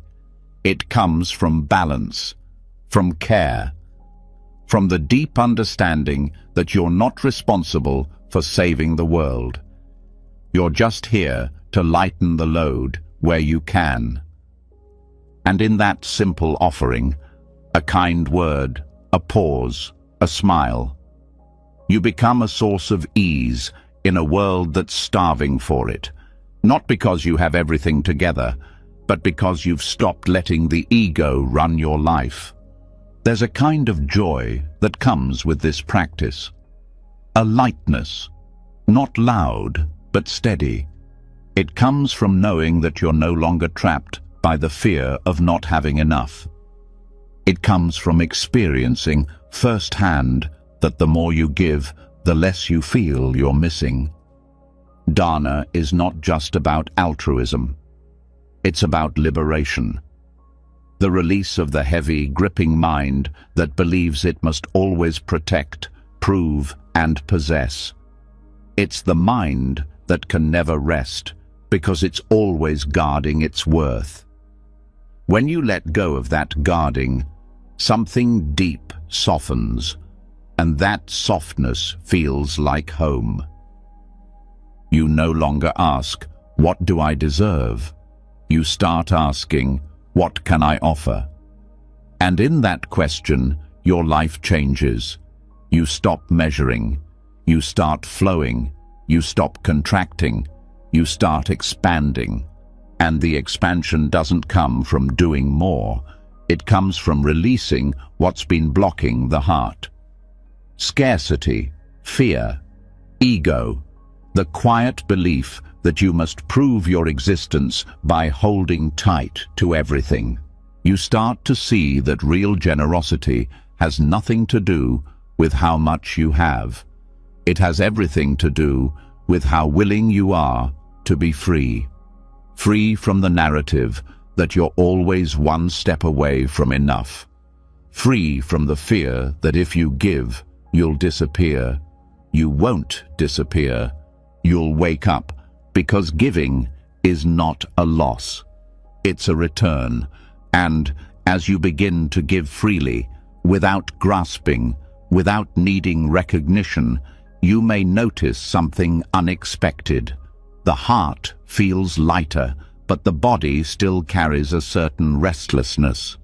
Not anxiety in the obvious sense, but a deep, subtle unease that lingers just beneath the skin. Even when the mind is clear and the intentions are pure, the body remembers. It stores everything you've tried to let go of. And this is where stillness isn't always enough. Sometimes the body needs to move in order to heal, and that's when walking becomes medicine. Walking meditation is one of the simplest, most overlooked practices in Buddhist tradition. It's not about exercise. It's not about reaching a destination. It's a way of returning the body to the present moment, one step at a time. This practice isn't an escape from daily life. It's a way of entering it fully through the ground beneath your feet. Most people carry their minds far ahead of their bodies. You think while you walk. You plan. You rehearse conversations. You ruminate.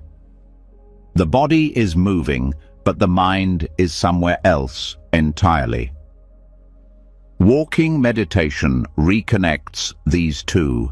It rebuilds the relationship between breath, step, and awareness, and that simple return can bring a peace that sitting meditation sometimes cannot reach. When you walk with full presence, the mind begins to mirror the pace of the body. It slows, it softens, it lets go of urgency. Each step becomes a statement. I am here, I am safe, I am awake. And that statement isn't spoken, it's felt, deeply, consistently, from the ground up. This practice can be done anywhere. A quiet path, a hallway, a room. You don't need special clothing or a beautiful landscape. What you need is a willingness to pay attention, to let the feet lead the mind instead of the other way around. You begin by standing still, not rigid but grounded, feeling the weight of your body distribute evenly, letting the arms rest, letting the face soften, breathing naturally, not trying to calm the breath, just noticing it. Then, when you feel ready, you take a step, slowly, mindfully, noticing the lifting of the foot, the movement through space, the contact with the ground, and then another step, and another. Nothing fancy, just this. What happens in these steps is subtle but deep. The nervous system begins to reset because you're no longer sending it mixed messages. You're no longer moving quickly with a mind full of chaos. You're aligning speed, intention, and awareness. And that alignment tells the body it's safe, that it doesn't have to brace anymore, that it can let go. The healing comes not just from the movement, but from the intimacy with movement. You start to feel the way your body has been carrying tension in hidden places. The jaw, the neck, the lower back. And without needing to fix anything, that awareness alone begins to release what's been held. This kind of walking has nothing to do with destination. You're not walking to get somewhere. You're walking to be where you already are.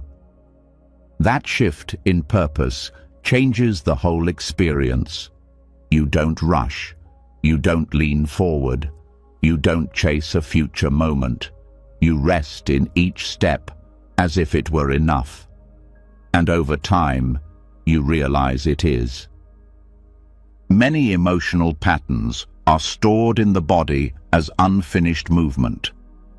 Trauma, anxiety, grief. These are not just mental states. They are physical, and walking meditation allows them to be felt in a gentle way, a way that doesn't overwhelm, a way that offers space instead of pressure. You may notice thoughts arise while you walk. That's not a problem. You don't need to clear the mind completely. You just let the thought arise and return to the step. Again and again, with patience, with curiosity, with the understanding that the return is the practice, not the perfection. Some days, your steps will feel heavy. Some days, they will flow. Some days, the mind will resist slowing down. Some days, you will find unexpected tears rising as you walk. Let all of it be there. This practice is not about controlling experience. It's about making space for it to unfold naturally. When you bring kind attention to each step, you're teaching the mind a new pattern. One that doesn't rely on escaping the moment, but on fully entering it. This pattern begins to spread into the rest of your life. You walk differently in the world. You move through rooms with presence. You enter conversations without losing yourself. You feel grounded even in uncertain situations. Over time, walking meditation becomes a kind of anchor, a way to reconnect with yourself when you feel lost, a way to return to the body when you're pulled into thought, a way to feel stable in a world that often moves too fast. This practice can also be done in silence with others. Walking together in a shared rhythm without words can build a sense of connection that goes beyond language. It builds community rooted in presence. A shared commitment to move slowly. In a culture that glorifies speed, you may begin to notice the world differently while you walk. The texture of the ground, the rhythm of your breath, the way the light moves across the wall. Details that usually go unnoticed suddenly feel alive. This kind of awareness feeds the heart. It reminds you that beauty was never missing, just overlooked. And through this practice, the mind learns that it doesn't need to race ahead, that it doesn't need to solve every problem right now, that it's allowed to rest even while the body moves. This rest is not laziness. It's healing. It's a return to natural pace, to a way of being that doesn't burn out or collapse. There's a quiet dignity in walking this way. You no longer walk to escape. You walk to feel, to connect, to settle. The simplicity is what makes it so powerful. You don't need to add anything. You don't need to achieve a state. You just need to show up, step by step, breath by breath. This is also a practice of non-resistance. When you walk without a goal, you let go of the mind's habit of always needing something more. You begin to trust that this step, right here, can be enough, and that trust builds a kind of confidence that has nothing to do with control. As the practice deepens, walking becomes prayer. Not in the religious sense, but in the way each step becomes a gesture of reverence for the body, for the moment, for the life moving through you. You begin to feel that even the most ordinary movement can be sacred when done with full attention. This practice is especially supportive when you're in grief or anxiety or deep uncertainty. When sitting feels too still and the mind is loud, walking gives the energy a pathway. It offers motion without distraction, stillness without stagnation. It becomes a bridge between feeling and healing. You can practice indoors, outdoors, slowly around your home, in a hospital hallway, in a garden, in a place of noise or quiet. The environment isn't what matters. What matters is the quality of presence you bring, the willingness to feel each step fully, to let that be enough. This practice also heals the disconnect between mind and body that modern life encourages. When you're always in thought, the body becomes a vehicle you forget to check in with. Walking meditation rebuilds that relationship. It brings you back into dialogue with the physical self. And that dialogue is where so much healing begins. You learn to listen to the subtle signals: fatigue, tension, warmth, resistance. You learn to move with the body instead of against it. This builds trust, not just in the body, but in yourself. You realize that presence is not something you chase. It's something you return to, step after step. And over time, the practice begins to change the way you meet life. You respond with more patience, more kindness, less urgency. Not because you've forced calm, but because you've trained in it, quietly, through every deliberate step. Walking meditation may seem simple, but simplicity is often the most radical medicine. It asks nothing from you except to be where you are, to walk slowly enough that the heart can catch up, to let the nervous system release what it's been holding, to let the mind rest in movement, to let the body remember that it belongs to the present. This is a kind of healing that doesn't require understanding every emotion or fixing every thought. It only asks that you move with presence, that you let the earth support you, that you let each step be a return. And as you walk, something softens, not because you escaped the world, but because you finally came home to it. And as your feet return again and again to the ground beneath you, something quieter begins to rise within, a subtle sense that the body is starting to trust you. Not just because you've slowed down, but because you've chosen to stay. Presence has taken root. But even so, there's a layer beneath the movement, a rhythm that runs deeper than thought or step. It's the breath, always there, always moving, always offering a way back. And when you learn to meet it fully, not just automatically but consciously, it becomes one of the most powerful medicines you have. This is the heart of Anapanasati. Anapanasati means mindfulness of breathing. It's a foundational practice in Buddhist teaching, but its power often goes unseen because of its simplicity. You breathe every day without thinking. But when you bring awareness to the breath, something fundamental changes. It stops being background noise. It becomes a pathway, a way to rewire the nervous system, to rebuild safety, to heal what words cannot touch. Breathing is the only function in the body that operates both automatically and voluntarily. That duality is not just biological, it's spiritual.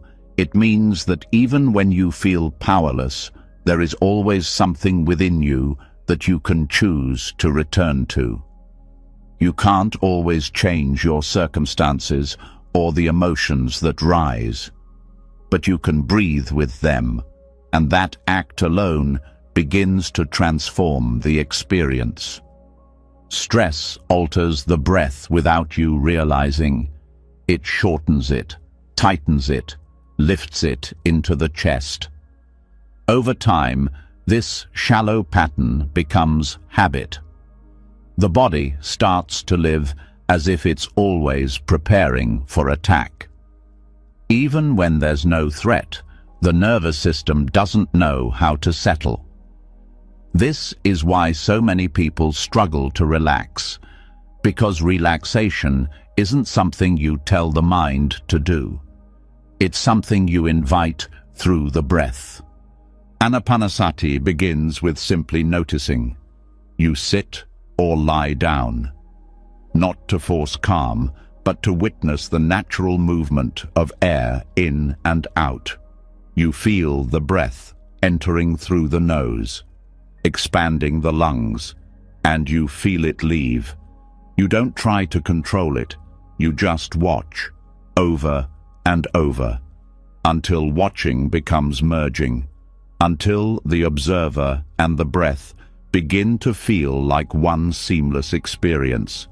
This may seem small, but what you're actually doing is teaching the body that it can be a place of safety again. You're interrupting the automatic patterns that keep you in survival mode. You're sending a message to the brain that it's okay to rest. And that message, repeated over time, begins to rewrite the way you relate to stress. There are many layers to this practice. After observing the breath, The Buddha taught that you begin to notice the body, how the breath affects it, where it feels smooth, where it feels blocked. You learn to breathe with the whole body, not just the lungs. You let the inhale massage the tension. You let the exhale release it. As the practice deepens, the breath becomes a mirror. It reflects the state of the mind with utter honesty. When you're distracted, it scatters. When you're angry, it presses. When you're afraid, it halts. You don't need to judge any of this. You just notice. And that noticing creates space, the kind of space that begins to soften trauma without needing to drag it all into conscious thought. One of the most overlooked truths about healing is that the body remembers what the mind has forgotten. Events you thought were long gone can still be echoing in the breath. A sudden tightness in the chest. A shallow inhale when you see a certain face. These are not faults, they're messages. The breath is telling you where pain still lives, when you sit with the breath. In these moments, without running, without numbing, without trying to fix, something opens. The body begins to trust that it doesn't have to brace forever. The fear loosens its grip, not all at once, but gently, through repetition, through care. This practice isn't about controlling the breath into perfection. It's about re-establishing a relationship with it. You don't push it to be calm. You meet it as it is. And slowly, it begins to settle on its own. Like a child who cries loudly until they know you're truly listening. When the mind wanders, and it will, you bring it back to the breath. Without harshness, without frustration. Just a simple return. This return is not a failure. It's the core of the practice. Each time you come back, you strengthen your capacity to be with life instead of escaping it. As awareness deepens, you start to notice the subtle differences between breathing from fear and breathing from presence. The fear breath is rushed, uneven, stuck. The present breath is gentle, even if it's still shaky. It carries a kind of soft courage, a willingness to stay. And in this willingness, the breath begins to heal more than just the nervous system. It begins to reach the heart, the places that have closed, the places that forgot what it means to trust. As you breathe, you're not just moving air, you're moving energy. You're allowing what was frozen to begin flowing again. This practice can be done anywhere. In a chair, on a cushion, lying down before sleep, standing at a window. The external posture doesn't matter as much as the internal attention. You're training the mind to anchor into something that doesn't change every few seconds, something that doesn't judge you, something that never leaves. Over time, Anapanasati becomes more than a practice. It becomes a companion. When anxiety rises, you don't have to panic. You don't have to believe the story it brings. You can breathe with it, sit next to it, let it come, let it pass. The breath doesn't push emotion away. It holds it until it dissolves naturally. The Buddha didn't teach breath awareness as just a stress relief technique. He taught it as a path to insight. Because when the mind is settled, it sees clearly. It sees that most suffering comes from struggling against what already is. The breath teaches you a different way, to be with what's happening without adding tension, without adding story. Even in painful moments, this practice offers a refuge. You may not be able to fix the situation, but you can breathe, and that simple act becomes a lifeline, a signal to the body that it's allowed to soften, a signal to the mind that it doesn't have to be at war with itself. You start to see that breath isn't just air. It's a bridge between reaction and response, between mind and body, between emotion and awareness. Each time you cross that bridge, you become less controlled by habit, more rooted in clarity. This clarity doesn't always feel dramatic. Sometimes it's just the space to pause before saying something you'll regret. The space to feel sadness without drowning in it. The space to rest, even when life is demanding more. You realize that many of the things you were trying to solve with thought were actually asking to be met with breath. Because thought moves in circles, breath moves in waves, and waves carry things out that circles keep spinning. There is a kind of humility that grows in this practice. You stop trying to master life. You stop trying to figure everything out right now. You start letting the body show you what it needs.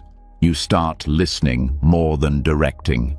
And as you listen, you find that the breath has been speaking all along, telling you when you were tense, when you were disconnected, when you needed to rest, when you were ready to feel. You just didn't know how to hear it yet. Now you're learning, and that learning doesn't happen in big moments. It happens in the quiet, the soft return to this breath, this one, right here. The breath that doesn't ask you to be better. The breath that doesn't care what you accomplished today. The breath that says simply, gently, you are alive, you are here, and that's enough. This is not just breathing. This is healing. And as the breath begins to guide you back to a place of safety, within, you start to notice something else. No healing path is walked alone. Even when the journey is inward, even when the work is deeply personal, there are moments you can't carry yourself. Moments when silence feels too heavy, when awareness needs to be held, not just practiced. This is when a certain kind of presence becomes essential. Not a teacher, not a healer, but a noble friend. Someone who doesn't rescue you, but reminds you who you are when you forget. In the Buddhist path, this role is known as kalyana mittata, spiritual friendship. A concept so quietly powerful that the Buddha once said, it is not half of the path, but the whole of it. These are the people who walk beside you with stillness in their hearts and honesty in their words. They don't try to fix your suffering. They don't offer solutions before listening. They offer something rarer, a steady reflection of your own wisdom, especially when you feel like you've lost it. These friendships are not formed through convenience or common interests. They are rooted in shared values. They are less about personality, compatibility, and more about integrity, presence, and truth. A noble friend is someone who calls you in rather than calling you out, who speaks with directness but never with the intention to harm, who sees your flaws and doesn't turn away.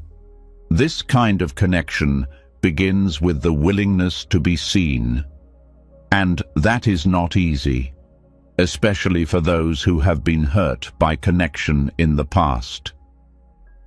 But without that vulnerability, the heart remains walled, and behind that wall, healing can only go so far. You may find peace in silence. You may settle through breath, but without being met in your full humanity. By another, there is often a sense that something's missing, because healing is not just about regulation, it's about relationship. Kalyana mitata is not about emotional dependence, it's about mutual support in the deepest sense. A noble friend doesn't carry you, they walk beside you until you can carry yourself again. They don't feed your delusions, they gently expose them. They do so without superiority because they know the work is mutual. They are not above you, they are with you. One of the most important functions of a noble friend is reflection. When you are lost in self-doubt or harsh judgment, they reflect a clearer image of you than your mind can offer in that moment. They help you remember your commitments when you are tempted to abandon them. They remind you of what is true when fear tries to redefine reality. These relationships are not based on intensity or drama. In fact, they are often marked by a steady kindness, a reliability that feels rare in a world where so many connections are fleeting. A noble friend shows up when it's difficult, not just when it's comfortable. They stay through the long pauses. They listen to what you don't say. And just as you receive that kind of support, you also offer it. That's what makes the friendship noble. It's not one-sided. It's a living exchange, a mutual commitment to growth, even when it's uncomfortable, especially when it's uncomfortable. Because true spiritual friendship is not about agreement, it's about alignment, not of opinion, but of intention. These friendships require effort. They don't appear without nourishment. They're built over time, through honest conversations, through moments of quiet understanding, through shared silence that doesn't feel awkward, through the unspoken trust that even in disagreement there is care. Many people have friends who can distract them from pain. Few have friends who can sit with them in it. Many have acquaintances who will tell them what they want to hear. Few have companions who will tell them what they need to hear, gently, with love, and without ego. To cultivate this kind of relationship, you must be willing to show up differently. You must listen, not just to respond, but to understand. You must offer presence without needing recognition. You must learn to hold space instead of filling it. This requires maturity. It requires self-awareness. It requires the willingness to let go of performance and be real. Sometimes a noble friend is someone who enters your life briefly but leaves a lasting mark. Sometimes they are lifelong companions. Sometimes they appear in teachers, sometimes in strangers.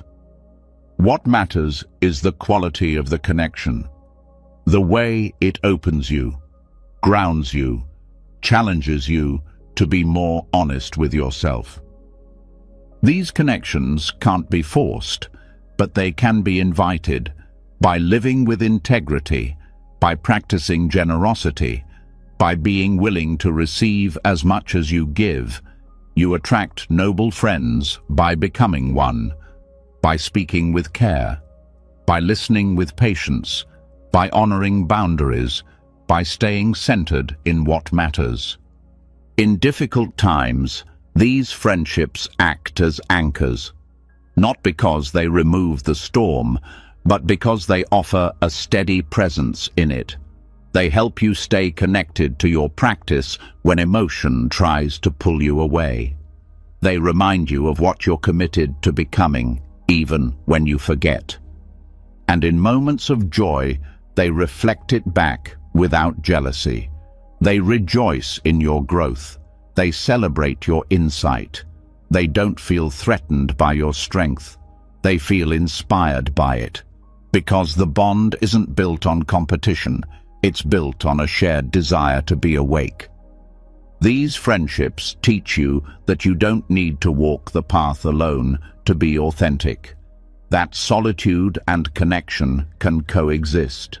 That silence is not broken by presence. It is deepened by it. And that sometimes the most powerful form of support isn't advice. It's sitting beside someone and saying nothing at all. They also remind you that you are worthy of being supported, that you don't have to earn the right to be met with compassion, that your struggles don't make you a burden, they make you human, and that humanity is what connects you, not what separates you. Kalyana Mittata is not just a concept. It's a way of living. It's choosing to be someone who walks with others, not ahead of them. It's letting go of superiority and surrendering to mutual respect. It's offering guidance without attachment. It's being honest without being harsh. It's standing with someone in silence. When words would only diminish the depth of what's being felt. And over time, you begin to see that the presence of noble friends does more than comfort you. It transforms you. It helps you trust again. It helps you heal from past relationships that weren't safe. It gives you a new standard for what connection can look like. Not transactional, but transformational. These friendships become a mirror for your practice. They show you where you're growing and where you're still holding back. They reflect the parts of you that need softening and the parts that are stronger than you realized. As you walk this path, you may notice that your heart opens not just to one or two people, but to the whole world. The more you are met with compassion, the more you begin to offer it naturally. The more you are heard without judgment, the more you learn to listen with that same generosity. You stop needing to defend yourself so much, because you know you are already held. You don't have to prove you're worthy, because worthiness is no longer a question. It's a felt truth that arises in the presence of real connection. And that feeling, the safety of being met, the power of being seen, the quiet grace of being walked with, it's not just comforting, it's sacred. And after being met, in silence, after feeling the steady ground of noble friendship, a new question begins to emerge quietly in the heart. If all things are changing, if even connection is impermanent, what can be truly held? What lasts when forms fade? Where does one rest when nothing outside can be depended on forever? It is here that the teachings turn inward to a place most misunderstood, most feared, and yet most freeing, the teaching of emptiness. Shunyata. This word often causes discomfort at first, because the mind thinks emptiness means loss. It thinks it means a void, meaninglessness, absence. But shunyata is not that kind of emptiness. It's not the cold darkness of nothingness. It's the quiet space out of which everything rises. It's not the erasing of life. It's the releasing of illusion. When the Buddha spoke of emptiness, he was pointing to the nature of reality as it actually is. Interconnected, unfixed, not possessed by a separate self. Every thought, every emotion, every experience arises dependent on conditions. Nothing exists alone. Nothing exists in the way the mind assumes it does. And this realization, rather than causing despair, becomes a refuge. Because what is not fixed cannot trap you. What is not possessed cannot be taken from you. The feeling of fatigue that lives beneath the surface of many lives often comes from grasping. Grasping at identity, at success, at relationships, at beliefs. The mind clings to forms and demands that they stay the same. It builds structures out of stories. But these structures are heavy, and when they inevitably shift, the cracks appear. That cracking isn't the problem, the clinging is. And emptiness teaches you how to stop building what will inevitably fall. Understanding shunyata doesn't mean denying the world. It means seeing the world more clearly. A tree is still a tree. A sound still has meaning. A person still matters. But you begin to see that these things don't exist in isolation. They are formed through causes, through time, through interdependence, and because they are formed, they can change, and because they can change, you don't have to panic when they do. This realization begins slowly.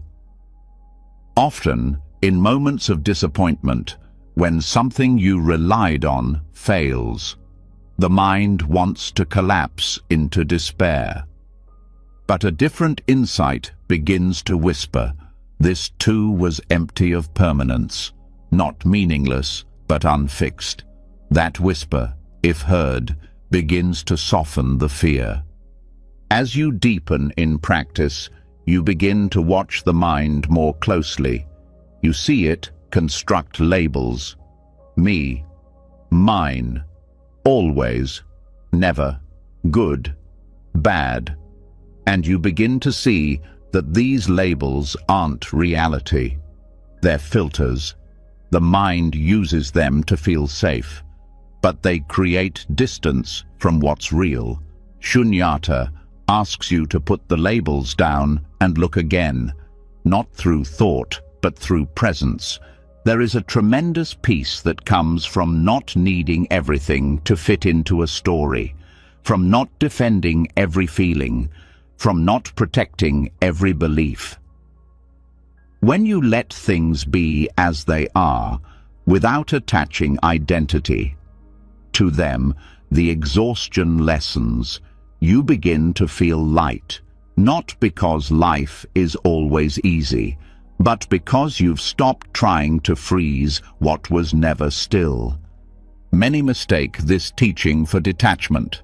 They think emptiness means a life without emotion, but it's the opposite. When you understand emptiness, you can feel fully, because you know that no feeling has to define you.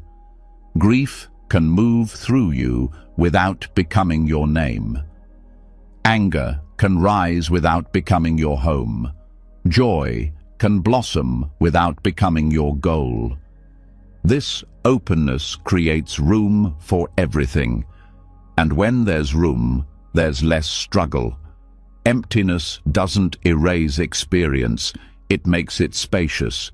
You learn to say, this too, instead of only this. You stop pushing things away.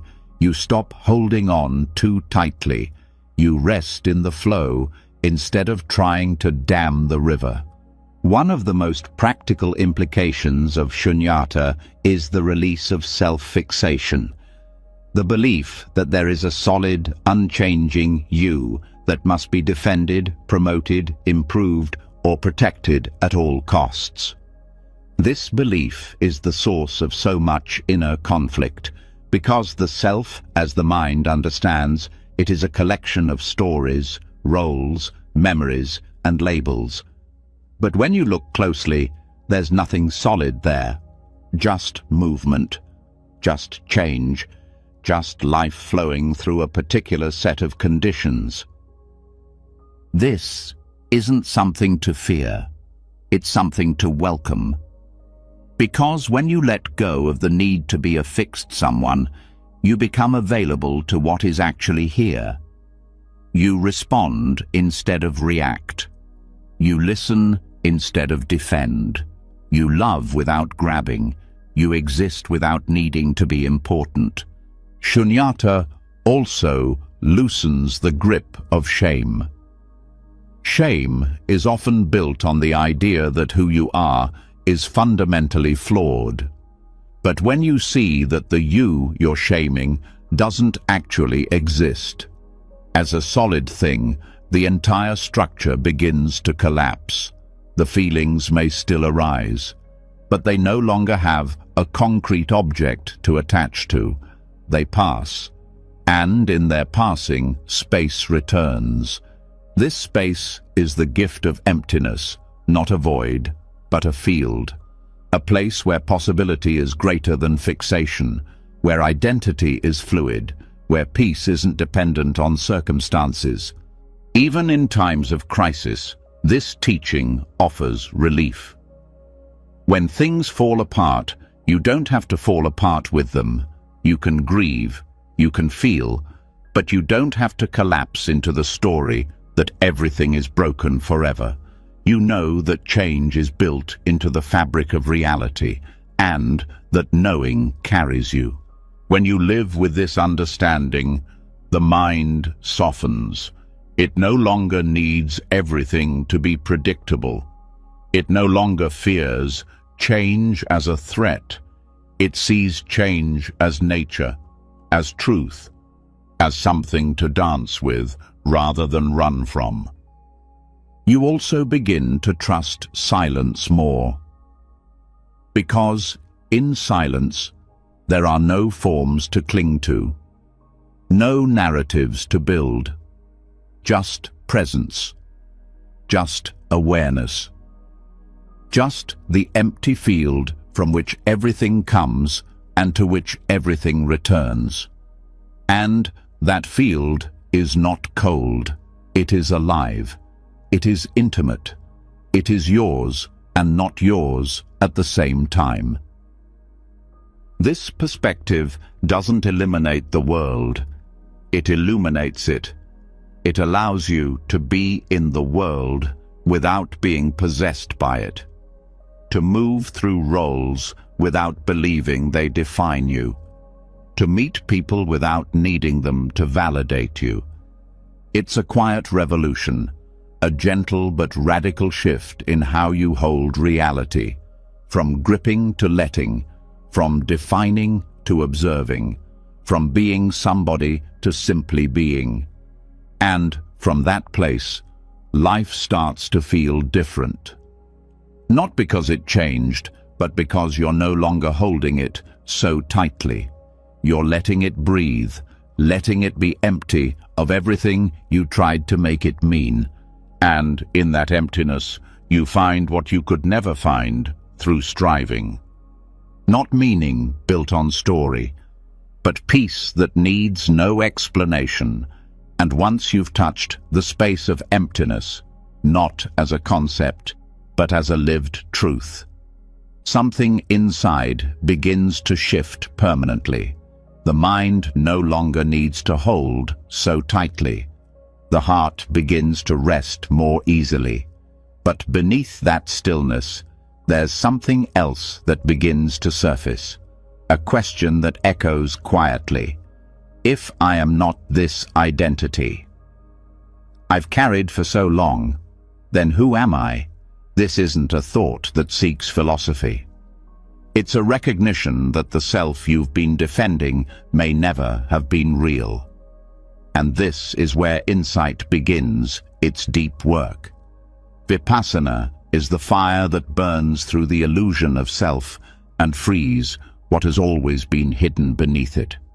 Vipassana means seeing clearly, not with the eyes, but with the mind that no longer filters everything through personal story. This kind of seeing isn't passive, it's transformative. It's the practice of looking directly at experience as it arises, moment by moment, without distraction, without projection, without running. It begins as simple observation. But over time, it becomes a flame that burns through illusion. The false self is not a lie you tell. It's a structure you build over time. It's made from reactions, from roles, from early conditioning, from fear, from praise, from what you were told you should be. And because you've lived inside it for so long, it feels natural. You think you are that identity. But the more you sit with awareness, the more you begin to see that this self is a process, not a person. Insight, meditation doesn't attack this construction. It studies it. It watches it form and dissolve. It watches how a thought arises and then becomes a label, how a feeling arises and then becomes a story. And, as you begin to see this process without clinging, the self begins to unravel. This unraveling is not a collapse. It's a release. It's what happens when the mind no longer needs to be somebody in order to be safe. When it sees that each moment of identity is temporary, conditioned, not worth clinging to. You begin to recognize that the self who is hurt is different from the self who reacts, that the self who fears is not fixed, that there's nothing permanent to defend. What you discover instead is the flow, the continuity of awareness that has always been present, even beneath the masks, and that awareness isn't personal. It's spacious. It doesn't take sides. It doesn't need a title. It just watches. And in that watching, healing begins to happen without force. One of the exhausting qualities of the false self is that it always feels incomplete. No matter how much you do, how much you achieve, there's always more to prove, more to protect, more to fix. And that exhaustion isn't a personal failure. It's a natural result of building identity on what changes. Vipassana shows you that you don't have to keep holding that burden. You can let it burn away, slowly, carefully, through awareness. The burning doesn't come through force. It comes through patience. You sit, you watch, you see the patterns, the way the mind grabs at praise, the way it shrinks from criticism, the way it avoids silence, the way it builds stories to feel safe. And in that seeing, you don't try to fix it. You let it be seen, and the seeing begins to dissolve it. Because nothing that arises in the mind can survive under continuous attention without clinging. The false self feeds on unquestioned thought, on habits you don't examine, but when you turn toward it with steady attention, it begins to crumble, not in crisis, but in clarity. And what follows is a kind of stillness that you may not have known before. A stillness that doesn't need to be called anything, that doesn't ask for recognition, that doesn't need to be performed. It just is. This stillness isn't passive. It's alive. From it, a different kind of action arises. One that's not motivated by ego or image. One that comes from direct contact with the moment. You begin to respond rather than react, to speak from understanding, not from defense. Insight doesn't mean becoming detached from life. It means seeing life without the filter of self-centeredness. You still feel everything, but you don't personalize everything. You learn to hold joy without grasping, pain without identity, success without pride, loss without collapse. And the more you practice, the more subtle the seeing becomes. You start to notice the thin layers of identity that still try to hide. The inner narrator who still tries to claim ownership over everything experienced, and you gently turn toward that narrator. With curiosity, you let it speak, and then you let it go. There are moments in insight practice where it feels like everything is falling away, like there's nothing left to hold. These moments can be unsettling, but they are also freeing, because, in that space, you realize that you've been trying to hold up a structure that was never real, and without it, you don't disappear, you expand. This expansion doesn't feel like more, it feels like less tension, less projection, less defending, and that lessness is what makes room for a deeper connection to life, to other people, to the moment itself. Because you're no longer standing between yourself and what is.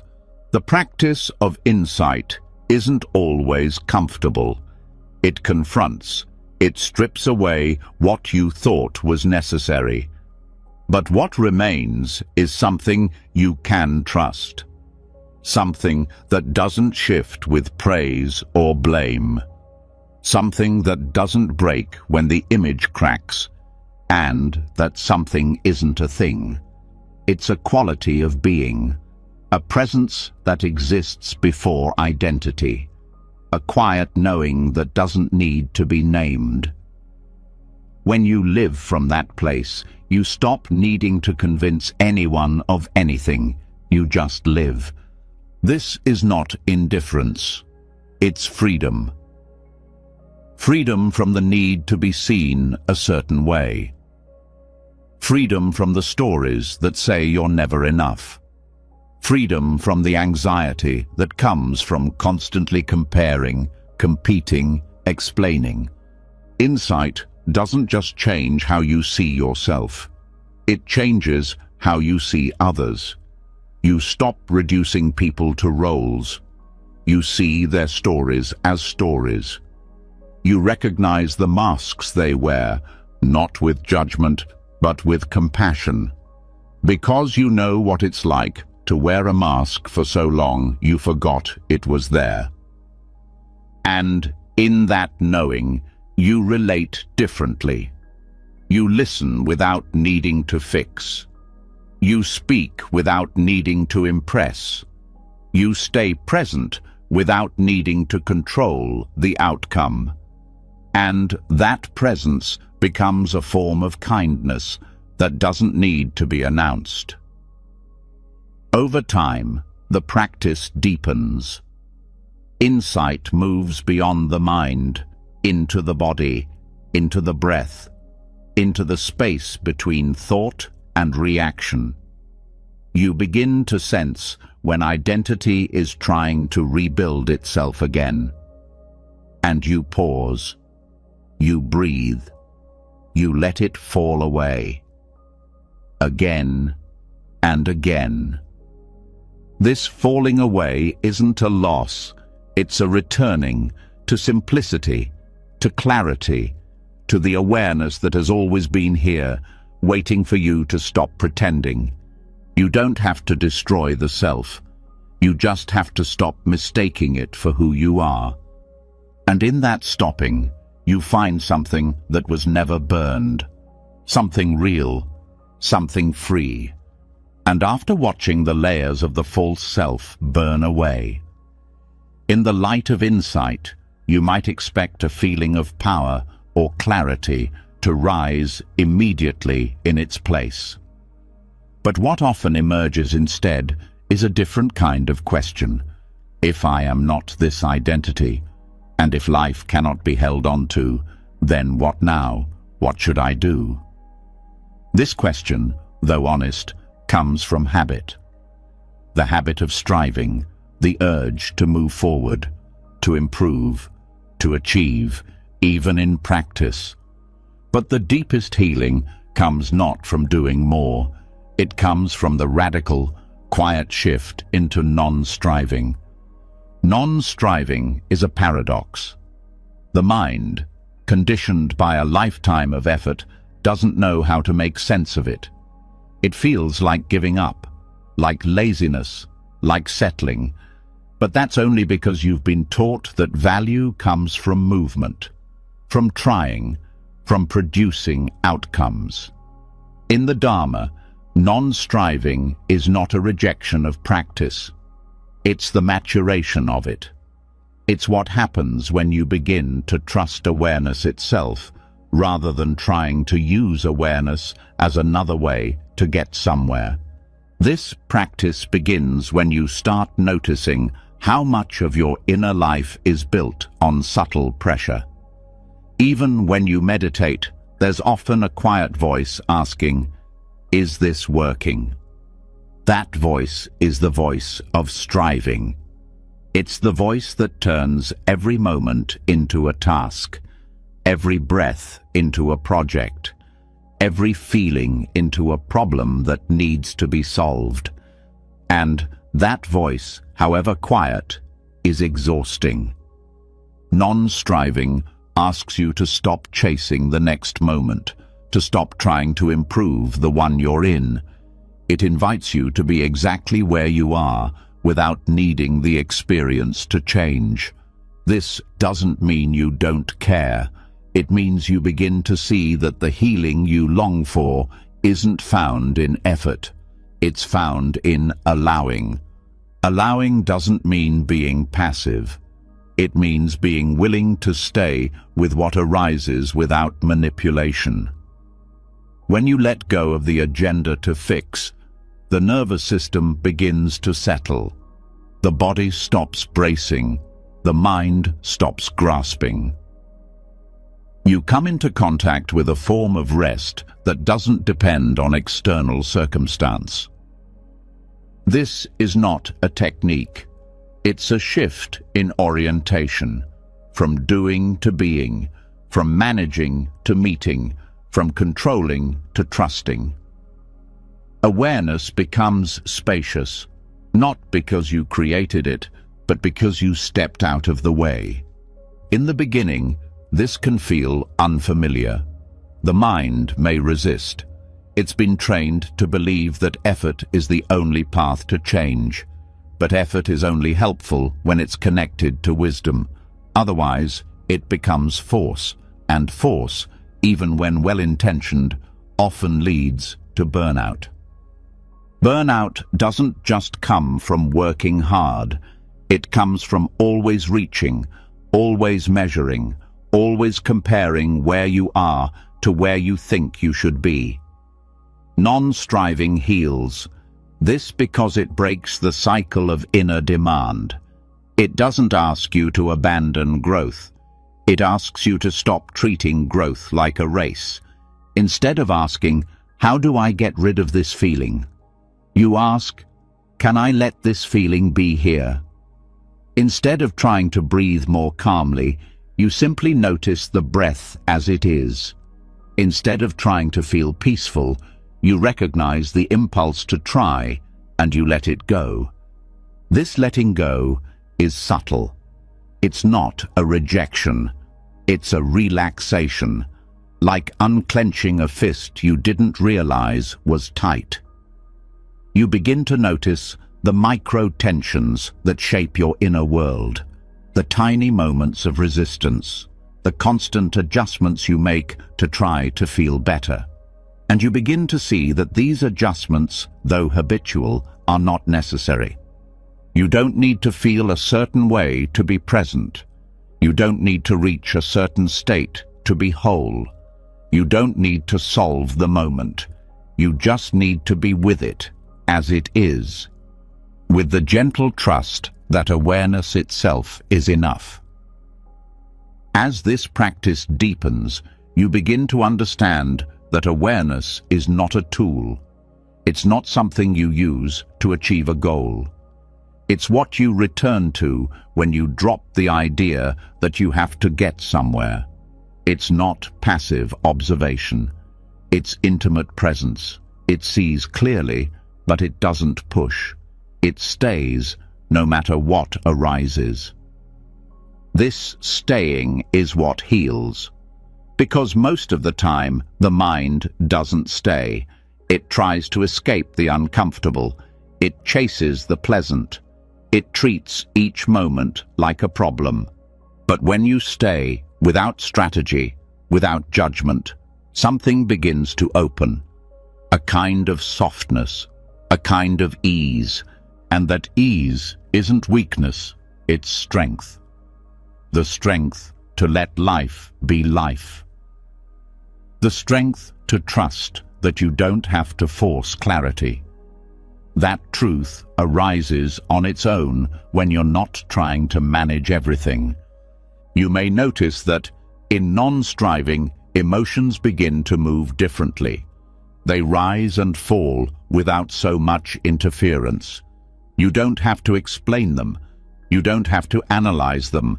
You just let them pass, like weather. And in that space, you begin to discover that presence is not dependent on how you feel. Even joy changes. It becomes less about excitement, more about subtle contentment. A warmth that doesn't depend on circumstance. This joy doesn't come from getting what you want. It comes from releasing the need to get what you want. The paradox is that the less you try to control your experience, the more peacefully it begins to unfold. Not because you're doing something special, but because you're no longer interfering. Awareness works best when it's trusted, not controlled. And this trust takes practice, because letting go of striving doesn't mean letting go of discipline. It means letting go of the tension that comes from always trying to make the moment something other than what it is. In non-striving, you don't wait for peace to appear. You begin to realize that peace is already here, beneath the effort, covered by the constant reaching, buried under the mental chatter that says you should be different. When that chatter quietens, even briefly, the peace that remains is not something you created. It's something you remembered. This remembrance becomes the ground of your practice. You stop using meditation to achieve states. You start using it to return to what's already true. This is why the most profound shifts often happen when you least expect them, when you're not trying, when you're simply present, open, curious. Non-striving also changes your relationship with time. You stop rushing through experience. You stop measuring your practice in minutes or milestones. You let go of the timeline. And in that letting go, you step into timelessness, a state where this breath, this step, this moment is enough. And over time, life begins to feel less like a project, more like a presence. You don't have to be better every day. You don't have to measure progress. You don't have to constantly improve. You just have to return to stillness, return to breath, return to the awareness that needs nothing from you, yet gives everything in return. This is the quiet power of non-striving, the peace that arises when you finally stop trying to earn it. And once you've stopped reaching, once the inner grip of striving has softened, you begin to sense a different kind of question emerging from within. What happens when I let go, not just of effort, but of excess? What happens when I stop adding more and start subtracting what weighs me down? The answer doesn't come from theory. It comes from experience. And that experience begins with renunciation, not as a loss, but as a return. Renunciation, or nekkhamma, is often misunderstood. It sounds severe, like denial, like deprivation. But in the Buddhist path, it means something much more subtle and more liberating. It means letting go of what you don't need so you can fully feel what you do. It means simplifying not out of punishment, but out of clarity.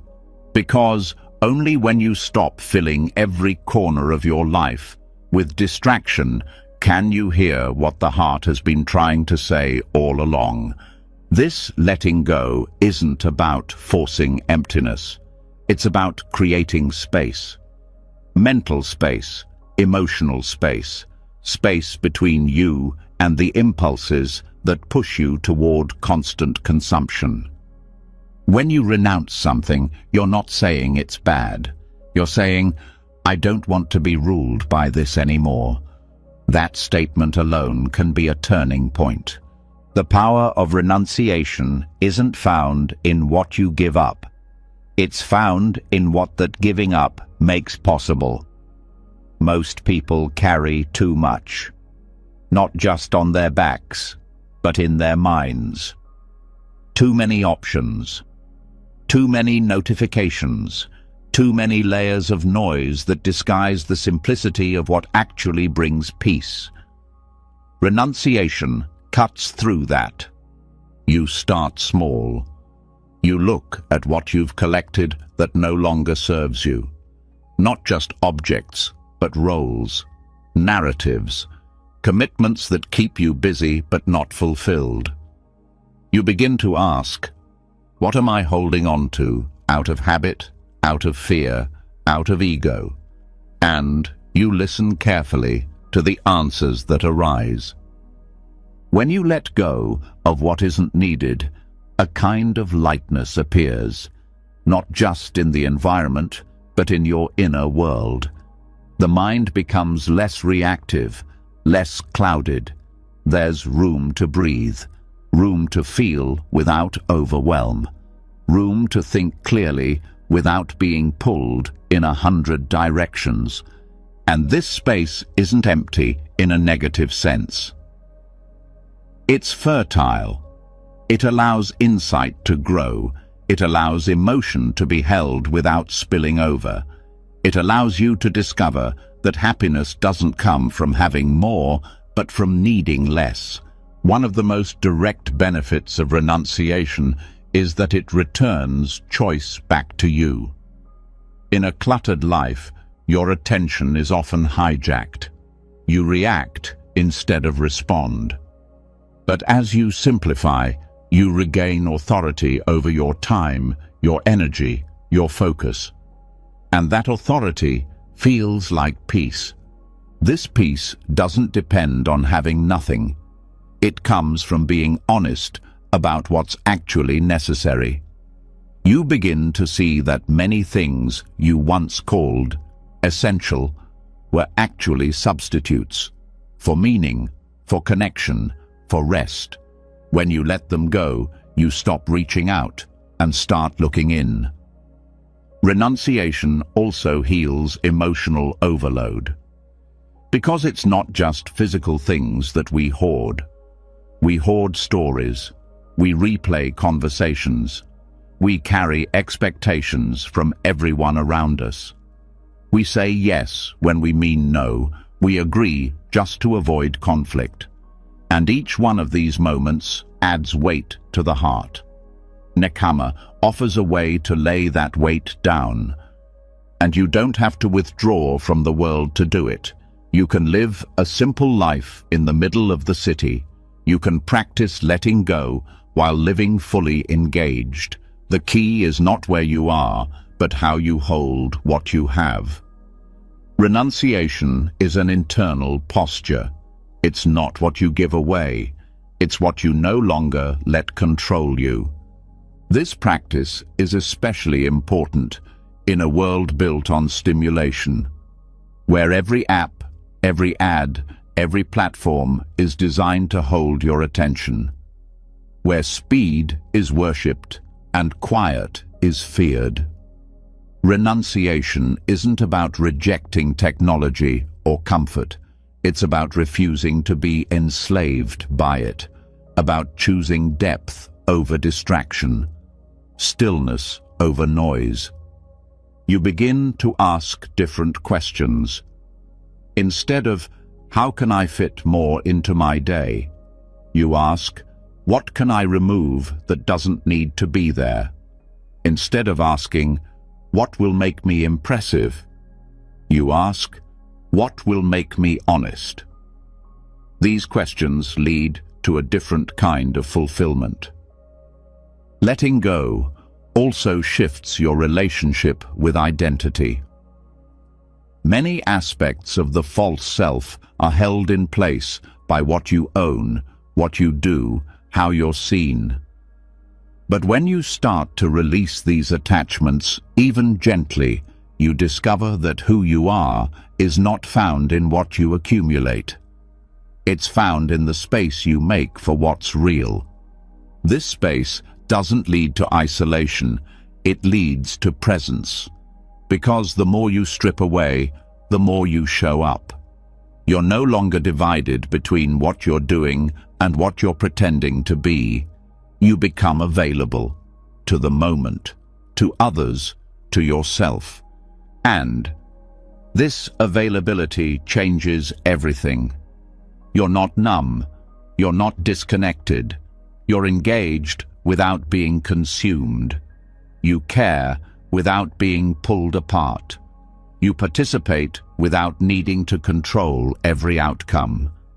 You also begin to notice the tendency to fill emotional gaps with material things. Buying something to soothe loneliness. Distracting yourself with entertainment instead of facing grief. Renunciation isn't about shame. It's about understanding what you're actually seeking and realizing that what you're reaching for can't be found in what you're grabbing. As you continue to let go, simplicity becomes a kind of nourishment. It restores energy that was lost in complexity. It returns time that was spent on maintenance of things that didn't matter. It creates a life that feels more spacious, even if nothing has changed on the outside. And when life does bring pain, that simplicity makes room for it. You're not so overcrowded that you can't feel it. You're not so distracted that you can't grieve. The heart has room to open without being flooded. You also develop a new relationship with enoughness.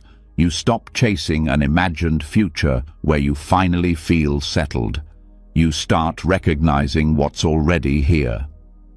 Renunciation clears the space to see that contentment isn't a destination. It's a result of releasing the idea that you're missing something. This practice is ongoing. It's not a one-time decision. It's a daily inquiry. What am I holding on to that's weighing me down? What can I set down today that will help me walk more lightly?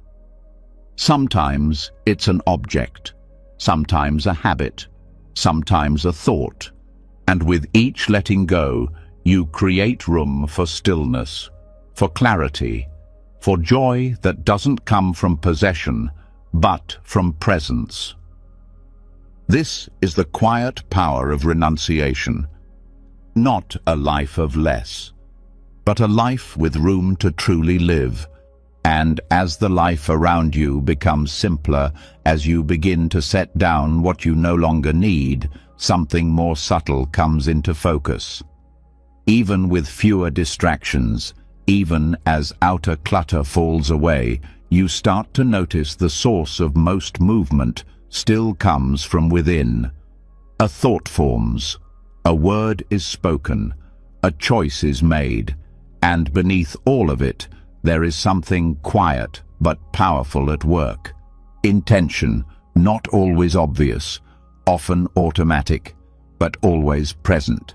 And that's where the heart of karma begins, in satana. Satana means intention.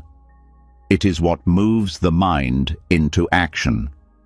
Every word, gesture, reaction, and habit begins with it.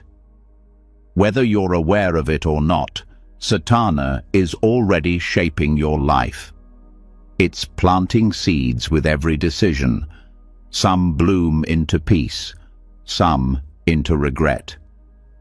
But the seed itself is always the same, a mental push towards something. And that push is what gives action its moral and emotional weight. Karma isn't about punishment or reward. It's not a cosmic scorecard. It's about the momentum created by mind states. What you intend carves a path that you then walk. This means that even before you speak, before you move, the direction of your life has already tilted in one way or another. That's the power of intention, and it's why being mindful of it can completely transform how you relate to experience. Most people don't realize how much of their life is driven by unseen intentions. You think you're just speaking, just doing what needs to be done. But if you slow down, you'll notice the motivation that came first. Was it fear? Was it ego? Was it love? Was it habit? That first spark, that first mental push, shapes not just what you do, but how it feels after it's done. This is where mindfulness comes in.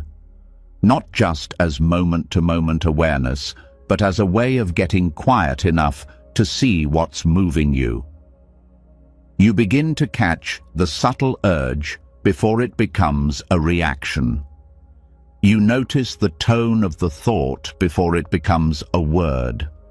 You begin to ask, not what am I doing, but why am I doing it?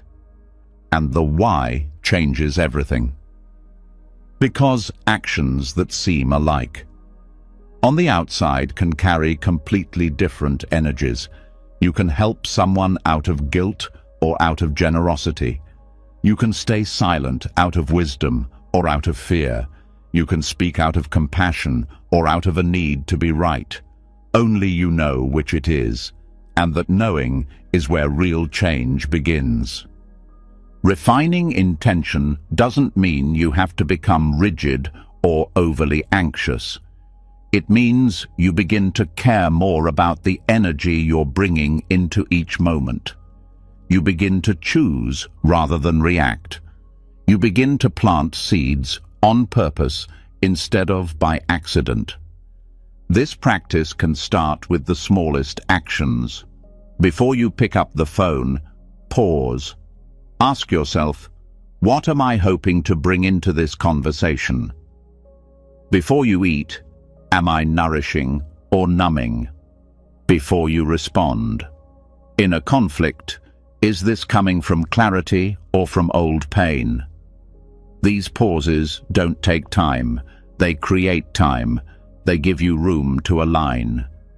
When you move from clear intention, your actions feel lighter, more honest, less draining, because you're no longer acting from confusion.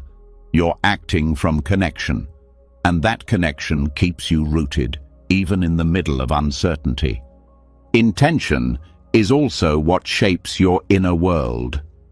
The stories you repeat, the emotions you feed, the way you speak to yourself, all of it has a seed. And that seed can be transformed. If you notice you keep planting self-doubt, you don't have to shame yourself. You just begin planting something different. Gentleness, curiosity, patience. This shift isn't instant. Karma has momentum, and so do mental habits. But when you keep planting different seeds, even quietly, the garden begins to change. Maybe not today, maybe not tomorrow, but over time, you wake up to a mind that's less reactive, a heart that's less tight, a life that feels more like it belongs to you. And when mistakes happen, because they will, you don't spiral, you reflect, you return. You ask, what was my intention? Not to excuse, but to understand. Because without understanding, growth becomes imitation. With understanding, growth becomes real. You also learn to hold others differently. You stop judging actions at the surface level. you start listening for the intention behind the behavior, and sometimes that listening reveals pain where you thought there was malice. It reveals insecurity where you saw arrogance. It opens compassion because you see that everyone is moving from some inner pull, and most don't know what that pull even is. In this way, awareness of Satana deepens all your relationships. It allows you to communicate with less defensiveness, to apologize with more sincerity, to forgive with more clarity, because you know the difference between someone acting with harmful intent and someone acting from habitual confusion. This practice doesn't require you to be perfect. It asks you to be honest, again and again, to check in, to realign, to notice when old patterns arise and gently redirect, not with harshness, but with the quiet power of intention set anew. One of the deepest forms of healing comes when you stop trying to change the past and instead begin planting seeds for a different future. The past may still echo, but it doesn't have to repeat. Each present moment is a chance to tilt your path in a new direction.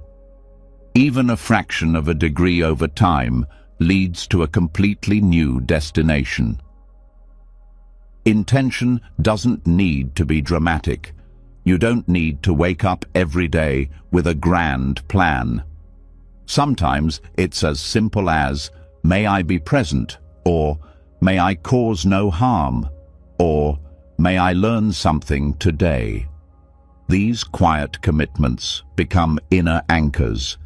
They keep you steady when life pulls at you. And as you refine your intention, you begin to trust yourself more. Because you're not just reacting, you're choosing. You're living from a place of purpose, even in small things. You begin to see that what matters isn't how much you do, but where it comes from. This doesn't mean you always feel good. Emotions will still rise. Conflict will still happen. But when your intentions are clear, you rest easier, even in difficulty, because you know you're moving from a place of integrity, and that integrity is what builds real confidence. You stop living a life of accidental karma. You start living a life of intentional energy, and that energy, planted again and again, begins to shape not just the way you feel, but the way you live. And in that living, you're no longer just reacting to what happens. You're participating in what you create.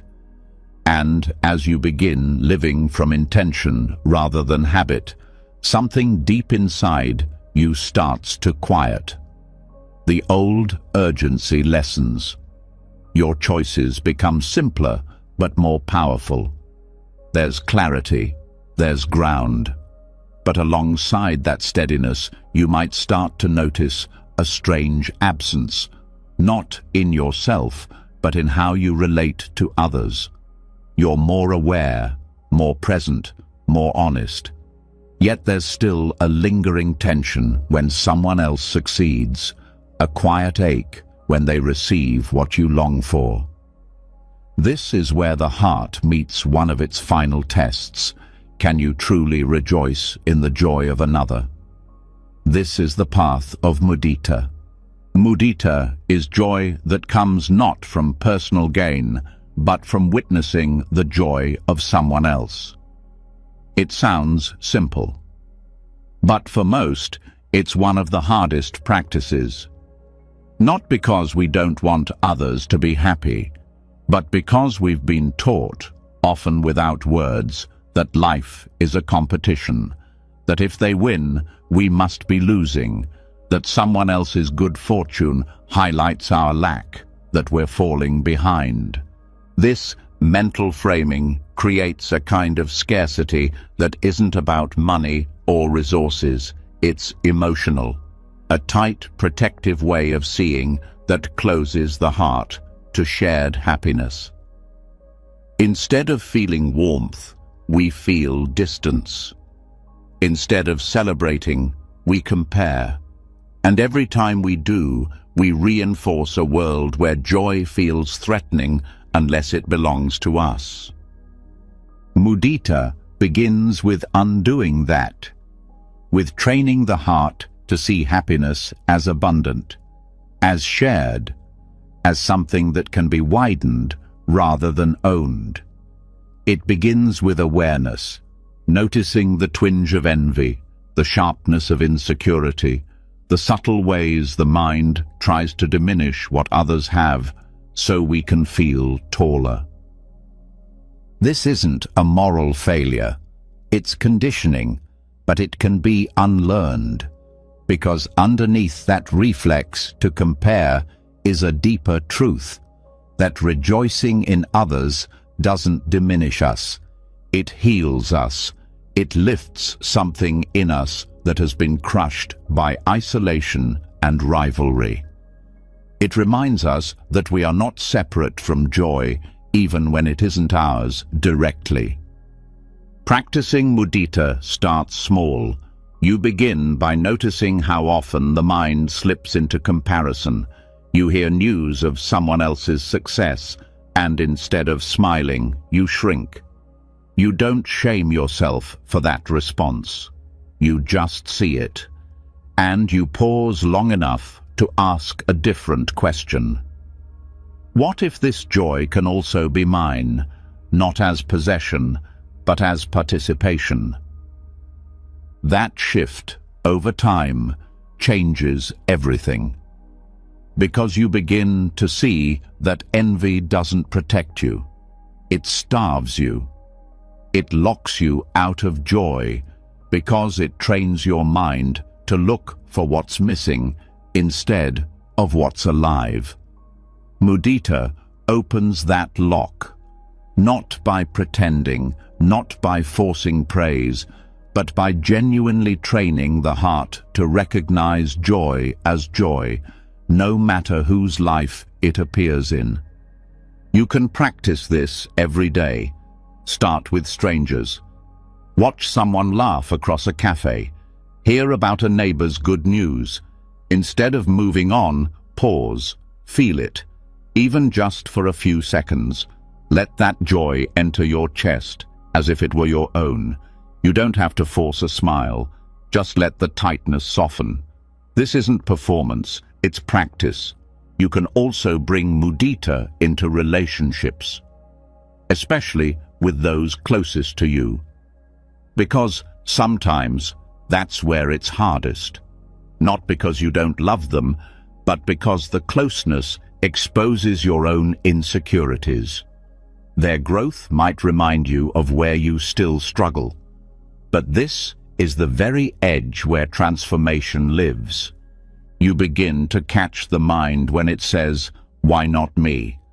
And instead, you whisper back, "Their joy doesn't mean I've failed." Over time, that whisper becomes your default.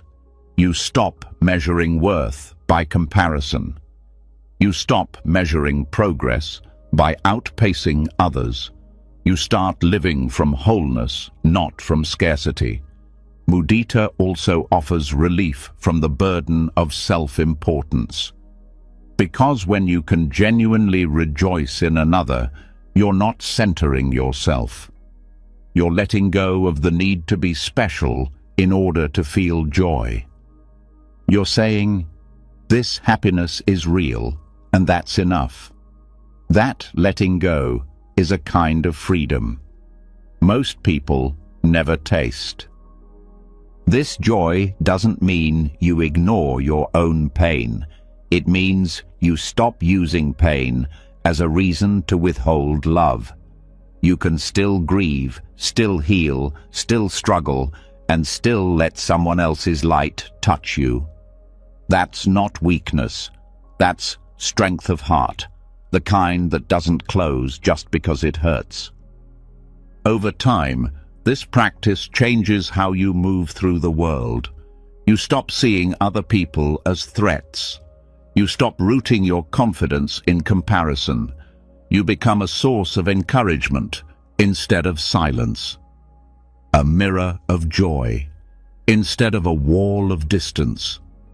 Even in work, creativity, or success, mudita teaches you to celebrate without claiming. You can admire without imitating. You can witness brilliance without feeling small, because you know that life is not a zero-sum game.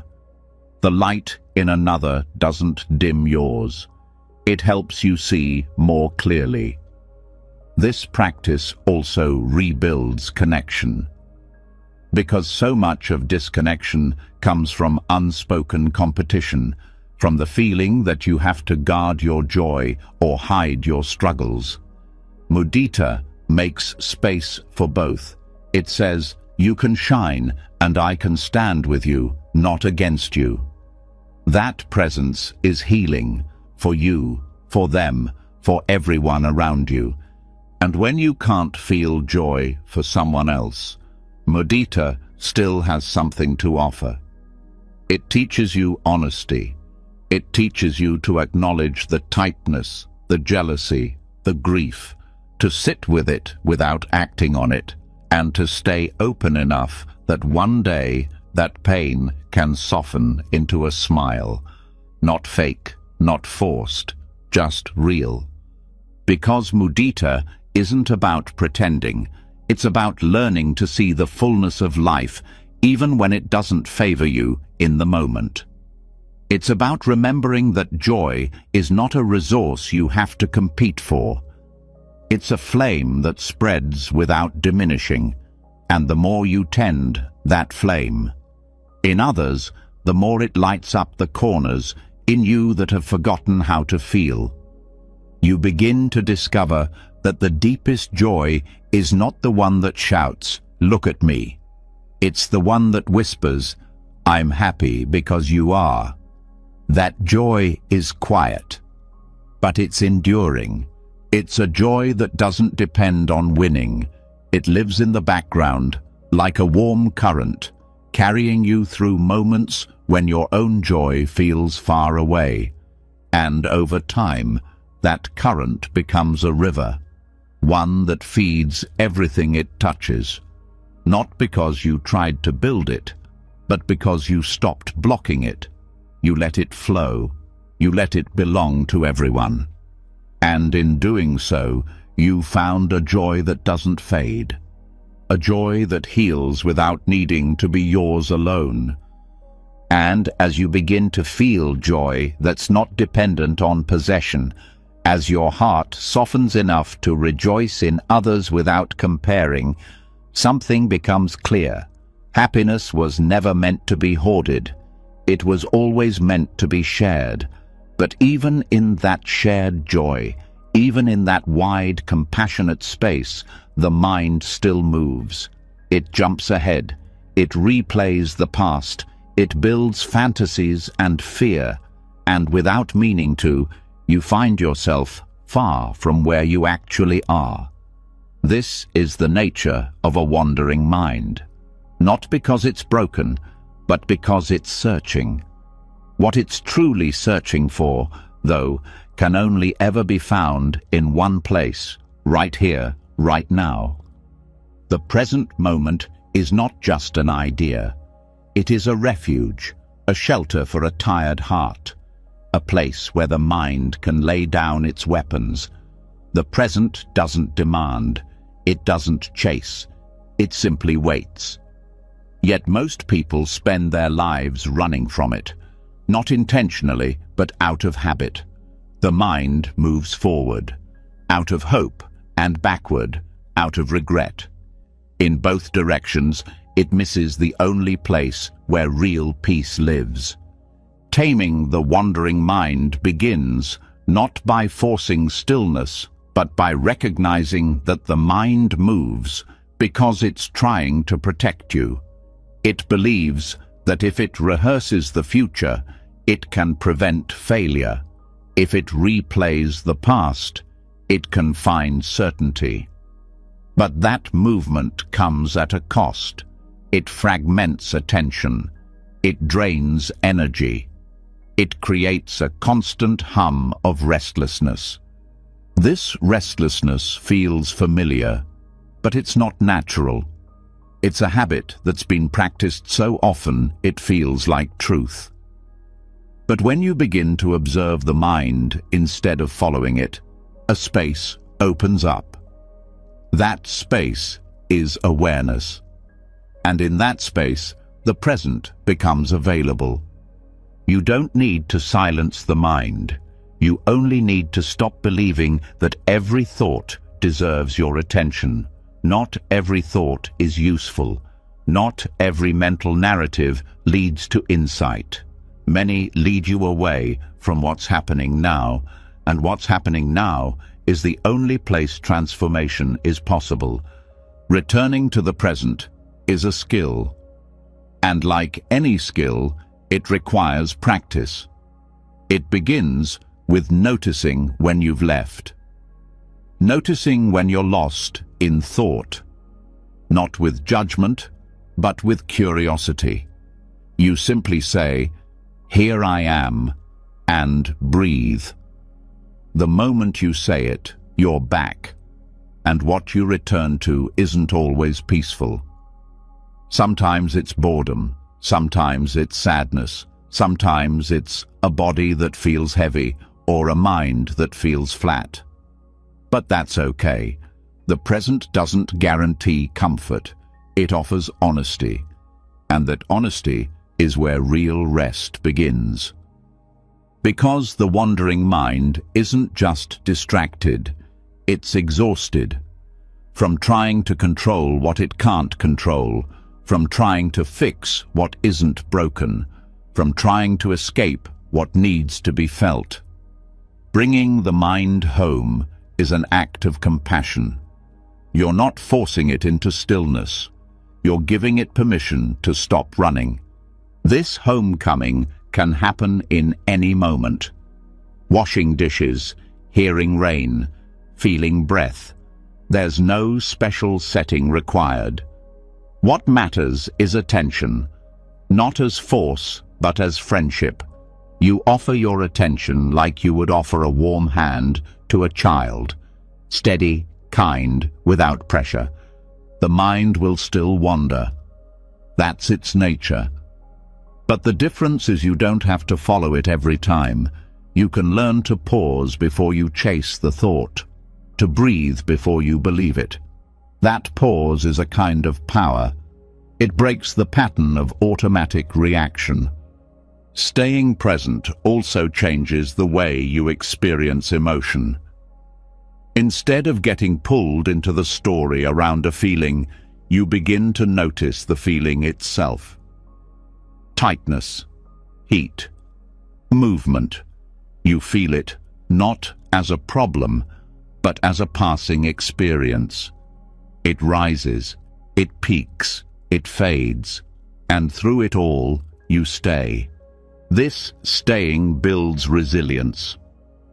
Not the kind that grits its teeth, but the kind that opens its heart. You discover that most of what you feared couldn't be tolerated can be felt and released if you're willing to remain. This is the gift of presence. It doesn't require you to understand everything. It asks you to experience everything as it comes, without decoration, without resistance, just as it is. And in that simplicity, you start to feel something you may not have felt in a long time. A softness, a kind of ease that has nothing to do with external conditions. It's not blissful, it's real. It's the kind of ease that comes from not needing anything to be different. Presence doesn't mean you lose motivation. It means you're no longer driven by anxiety. You can still plan, still create, still move, but from ground, not from panic, from wholeness, not from scarcity. This shift also changes relationships. When you're present, you listen differently. You speak with more clarity. You're not just waiting for your turn. You're here, available. And that availability is rare. It feels like safety to those around you, because they can sense you're not somewhere else in your mind. You're with them. Even in solitude, the present becomes a companion. You no longer need constant input to avoid yourself. You learn to sit in silence without feeling empty. You learn that being with yourself isn't something to fear, it's something to reclaim. There will be times when the mind resists, when it feels unbearable to stay. That's not a failure. That's a sign of how much has been avoided. You stay anyway. You breathe. You touch the moment gently. You let it unfold. And as you practice, the wandering mind becomes less chaotic. Not because it stops moving, but because you're no longer chasing every movement. You're watching with kindness. You're letting the waves pass. You're becoming the sky, not just the weather. This is where rest lives. Not in perfect stillness, but in presence that doesn't run, in attention that doesn't judge, in awareness that doesn't demand results. The present is not a concept. It's a place. And every time you return, you heal the part of you that believed you had to leave to find peace. There's nothing missing here. You're already home. And as you learn to rest in the present, as the mind grows, still enough to witness each moment without needing to escape it, something becomes clear. Peace is possible, but it's fragile when tied to circumstances. Even with a calm mind, even with a grounded heart, life will still change. People will come and go. Events will uplift one day and disappoint the next. The world keeps turning, and with every turn you feel pulled. This is where true stability is tested.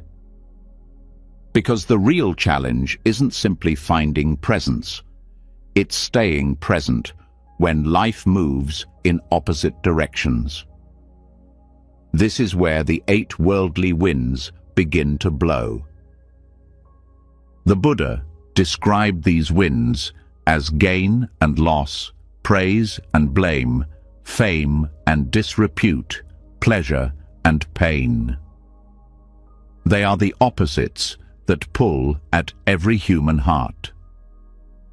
And if you're not rooted in something deeper, they will shake you, not because you're weak, but because you're human. The winds don't discriminate. They touch everyone, but how you meet them determines whether you're moved by every breeze or anchored through every storm. Gain brings excitement, a sense of arrival, a feeling that things are going right. But if you attach your identity to gain, you will fear its loss before you've even enjoyed its presence. You will begin to guard it, to chase more, and that chase will exhaust you, because gain is always temporary. What you build today can shift tomorrow. What you receive can be taken. The wisdom is not in avoiding gain, it's in not being owned by it. Loss brings its own lessons. It cuts, it strips away what you've clung to, but it also reveals what remains. When you're not defined by what you have, loss becomes less personal. It still hurts, but it doesn't destroy you, because your peace was never planted in something that could be taken. This is what it means to be untouched. Not that nothing affects you, but that nothing owns you. Praise feels like warmth, like being seen, like validation for who you are. But praise can be addictive. It can become a mirror you depend on. You shape yourself to be liked, to be approved of, and in doing so, you drift from your own integrity. You start to say what others want to hear, to perform rather than live. Real freedom comes when you can receive praise without needing it. Blame stings because it feels like rejection, but sometimes it's also a mirror. Sometimes there's truth in it, sometimes there isn't. Wisdom means being able to hear blame without crumbling or reacting. You pause, you reflect, you learn where it's useful, you discard what doesn't belong to you. You don't let every criticism define you, but you don't ignore what can teach you either. Fame is seductive because it feels like worth. When people admire you, it's easy to believe you've arrived. But that spotlight can blind you. It can make you fear disapproval. It can inflate the ego and starve the soul. True practice is being visible without needing to be seen. Letting recognition come and go without chasing it or hiding from it. Shame is fame's shadow. It can feel crushing, like a weight that doesn't lift, but often shame thrives on secrecy, on the belief that you are alone in your mistakes. When you shine, awareness on shame, it begins to shrink. You stop running from it. You name it. You learn from it. You release it. Not because you're perfect, but because you're willing to be real. Pleasure is not wrong. It's part of being alive. The warmth of the sun, the taste of a favorite meal, the joy of connection. But when you cling to pleasure, it turns into craving. You fear its end. You try to stretch it beyond its life. And that grasping leads to restlessness. When you can enjoy without owning, pleasure becomes a gift instead of a chain. Pain is inevitable, physical, emotional, relational. But suffering grows when you resist it, when you believe it shouldn't be here. Presence with pain doesn't remove it, but it softens the struggle. You learn to stay, to breathe through it, to let it move without needing it to leave on your timeline. That willingness to stay is what turns pain into transformation. These 8 winds will always blow. You cannot escape them, but you can build a center that doesn't shatter with every gust. This center is awareness, not as a concept, as a living practice. A way of meeting experience without gripping it, without running, without making every high into a peak you must return to, and every low into a failure you must escape. Remaining balanced in the midst of these opposites doesn't mean you don't feel. It means you don't attach your identity to what you feel. You don't let the winds decide who you are. You meet each one with steadiness, with curiosity, with humility. This kind of balance is not indifference. It's full participation without collapse. It's saying yes to life without being ruled by its shifting form. You let gain come without needing to protect it. You let loss teach without letting it define you. You let praise in without losing your voice. You let blame point to growth without crushing your spirit. The practice is ongoing. It happens in conversations, in headlines, in internal dialogues. You catch yourself rising with one wind, falling with another. You pause, you return, you choose not to follow the swing. This choice doesn't always feel dramatic. Sometimes it's as simple as a breath before you respond, as a smile without needing approval, as a moment of stillness in the middle of noise. And as you practice, you begin to notice something new, a kind of emotional immunity, not in the sense of being untouchable, but in the sense of recovering faster, of trusting more deeply, of returning more quickly to your center after being pulled. This immunity isn't coldness, it's warmth that doesn't burn out, it's presence that doesn't depend on circumstances. It's wisdom that holds you even when everything around you is in motion. You begin to see that life isn't something to win, it's something to live, and that living fully means opening to every wind without losing yourself in the storm. You're not meant to control the winds. You're meant to root deep enough that you no longer fear them, and as you learn to stand steady in the midst of the worldly winds, not avoiding them but no longer controlled by them, you begin to notice something quieter. Beneath the obvious swings of gain and loss, praise and blame, there's a constant tug inside. It's not loud, it doesn't always announce itself, but it's there, a subtle reaching, a tightness that shows up in the chest, the jaw, the breath, and if you stay with it long enough, you start to see what it is. Clinging, not just to things, but to how you want life to feel. This clinging is what exhausts the heart even more than pain itself. And the path to relief doesn't begin with struggle. It begins with letting be. Clinging is one of the most natural tendencies of the mind. It grabs onto what feels good and pushes away what doesn't. It seeks to hold pleasure in place as if it could stop time, and when discomfort arises, it tenses, trying to make it leave faster. This habit is so deep, most people don't even know it's happening. They just feel drained, stuck, disconnected.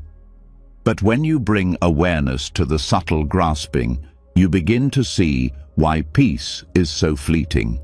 It's not that you're doing something wrong. It's that you're holding too tight. Letting be is not giving up. It's giving space. It's a willingness to let things exist without needing to fix, change, or control them.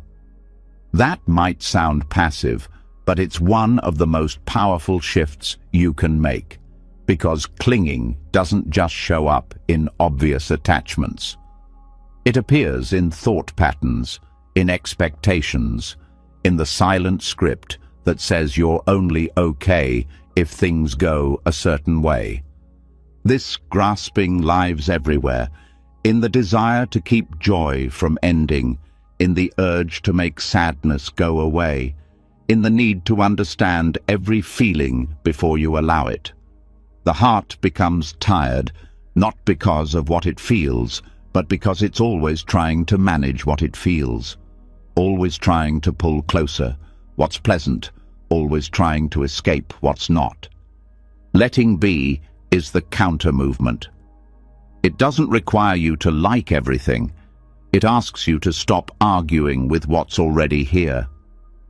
That argument takes energy. It creates tension that spreads from the mind into the body. It feeds anxiety. It clouds perception. When you let be, that tension has a chance to unwind. You begin this practice by noticing when clinging arises. Not just in craving, but in subtle moments of resistance. You hear bad news, and the mind says, "No, this shouldn't be happening." You feel sad, and the mind says, "I need to fix this right now." That rejection of the present is a form of grasping.